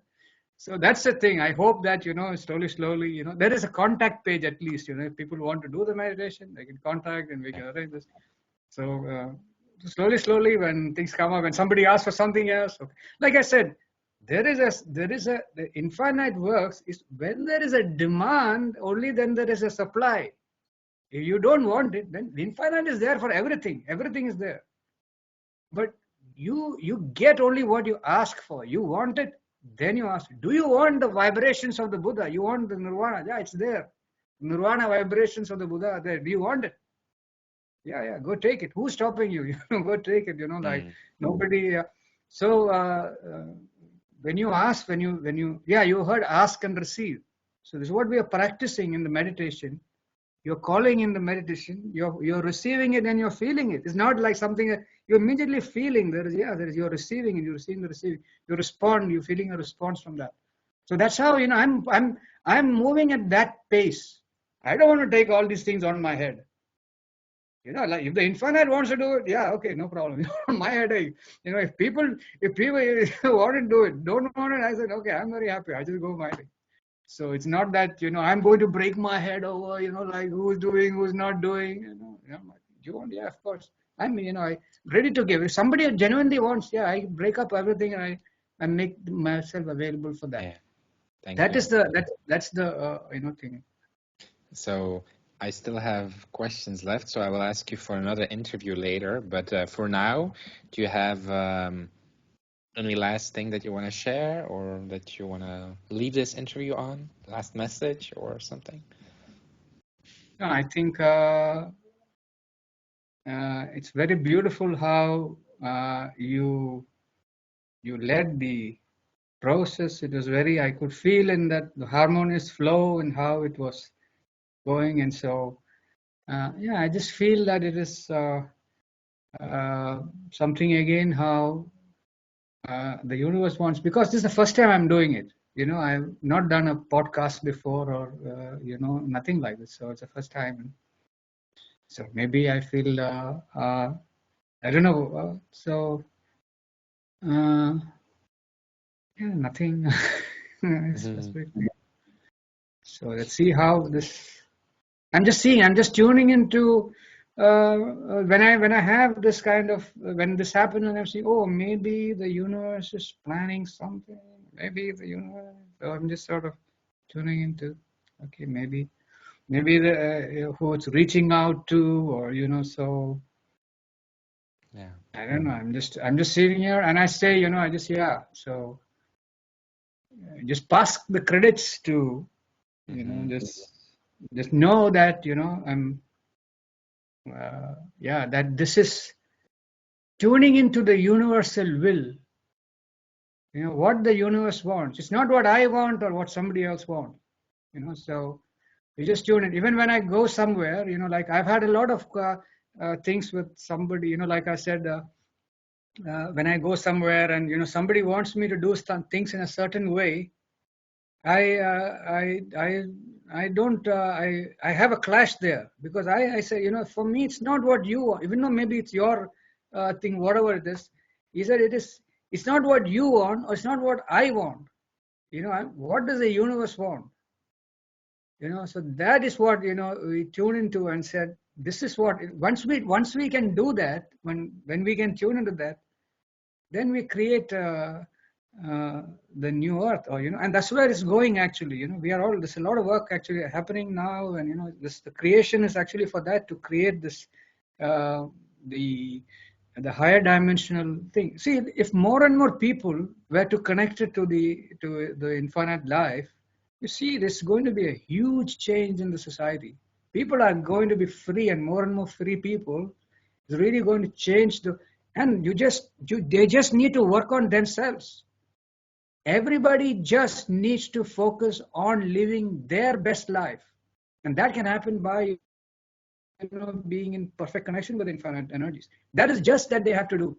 Automatically, everything else will change. You don't have to bother about anybody else. If it's good, actually, you get. But even if you're just saying only for you just do it. Automatically, the change will happen. Your vibration will spread. And I have not met one person who said, "No, I don't want to do that."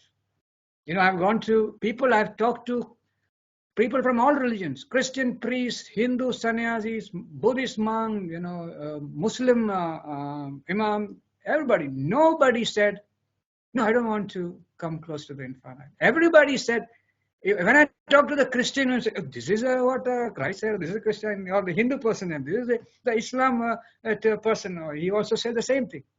And, so everybody, at the I think they are talking about the infinite. There is no Nobody said I don't want to become, so I feel yeah, so I felt that the infinite wants this actually, and I also feel that we are. It's a fortunate time to be. I know I've heard from many sources that it's a great time. There's a lot of awakening happening now. A lot of things is happening, and a lot of things are really coming up. And I can see how what I am receiving. I go by what I'm receiving and what I am seeing around, and I see that okay, and that gives me a hope. Now I can see when a lot of people are saying, "Oh no, and society is like this." God, no. I see a different change. I see a lot of things happening. But I don't think, why is this coming then? Why are these? Because nothing is telling me to go back. I know in many times, in many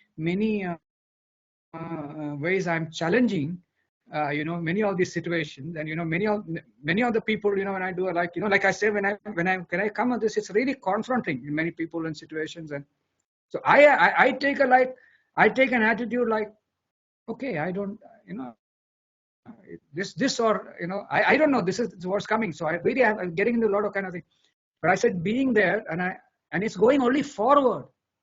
Nothing is telling me, oh no, don't. Many people have told me, don't do like that, don't say like that, because this way. I said no, it's not my thing, the universe said that, the universe take care. So for me, or for my personal thing, feeling that this going forward, and every time, like this, I feel, oh, okay, the universe is doing something. Yeah. Or it just has this plan in place, and I see, yeah, this is happening somewhere else. Somebody doing like this, somebody doing like that, and so I feel we are. It's a great time. Really, in the beginning, I didn't. I feel, what are they saying? All these problems are happening, and they're saying, what are saying? We're trying this great awakening, or all these things are going to be the beautiful times. And this was not. I was not sure about it. Like a couple of years back, but now when I'm seeing that, hey, this is going forward. More and more people are actually. Sometimes I just feel, oh, I want to. There's enough. I don't want to. Do these meditations, or like just. Even just some time back, somebody told me there's some other meditation group that they are doing meditations regularly, and they have these things, and so it sounded to me very wonderful. I said, wow, I can tell all the people in my group to go there, and I can. So I said, can you tell me the meditation, so I can also go, and so I can do that, so I know what it is, and that then I can tell the people, so that they have regular practice, they have every day, they have all these kind of programs. I said, very good, they can do it. So then that person sent me something, and I listened to it, and I was going to attend the program. There was a 1 week program of that, like you asked me about some time back about a different program. So this happened about a couple of weeks back, and then it looked like a good place that I could.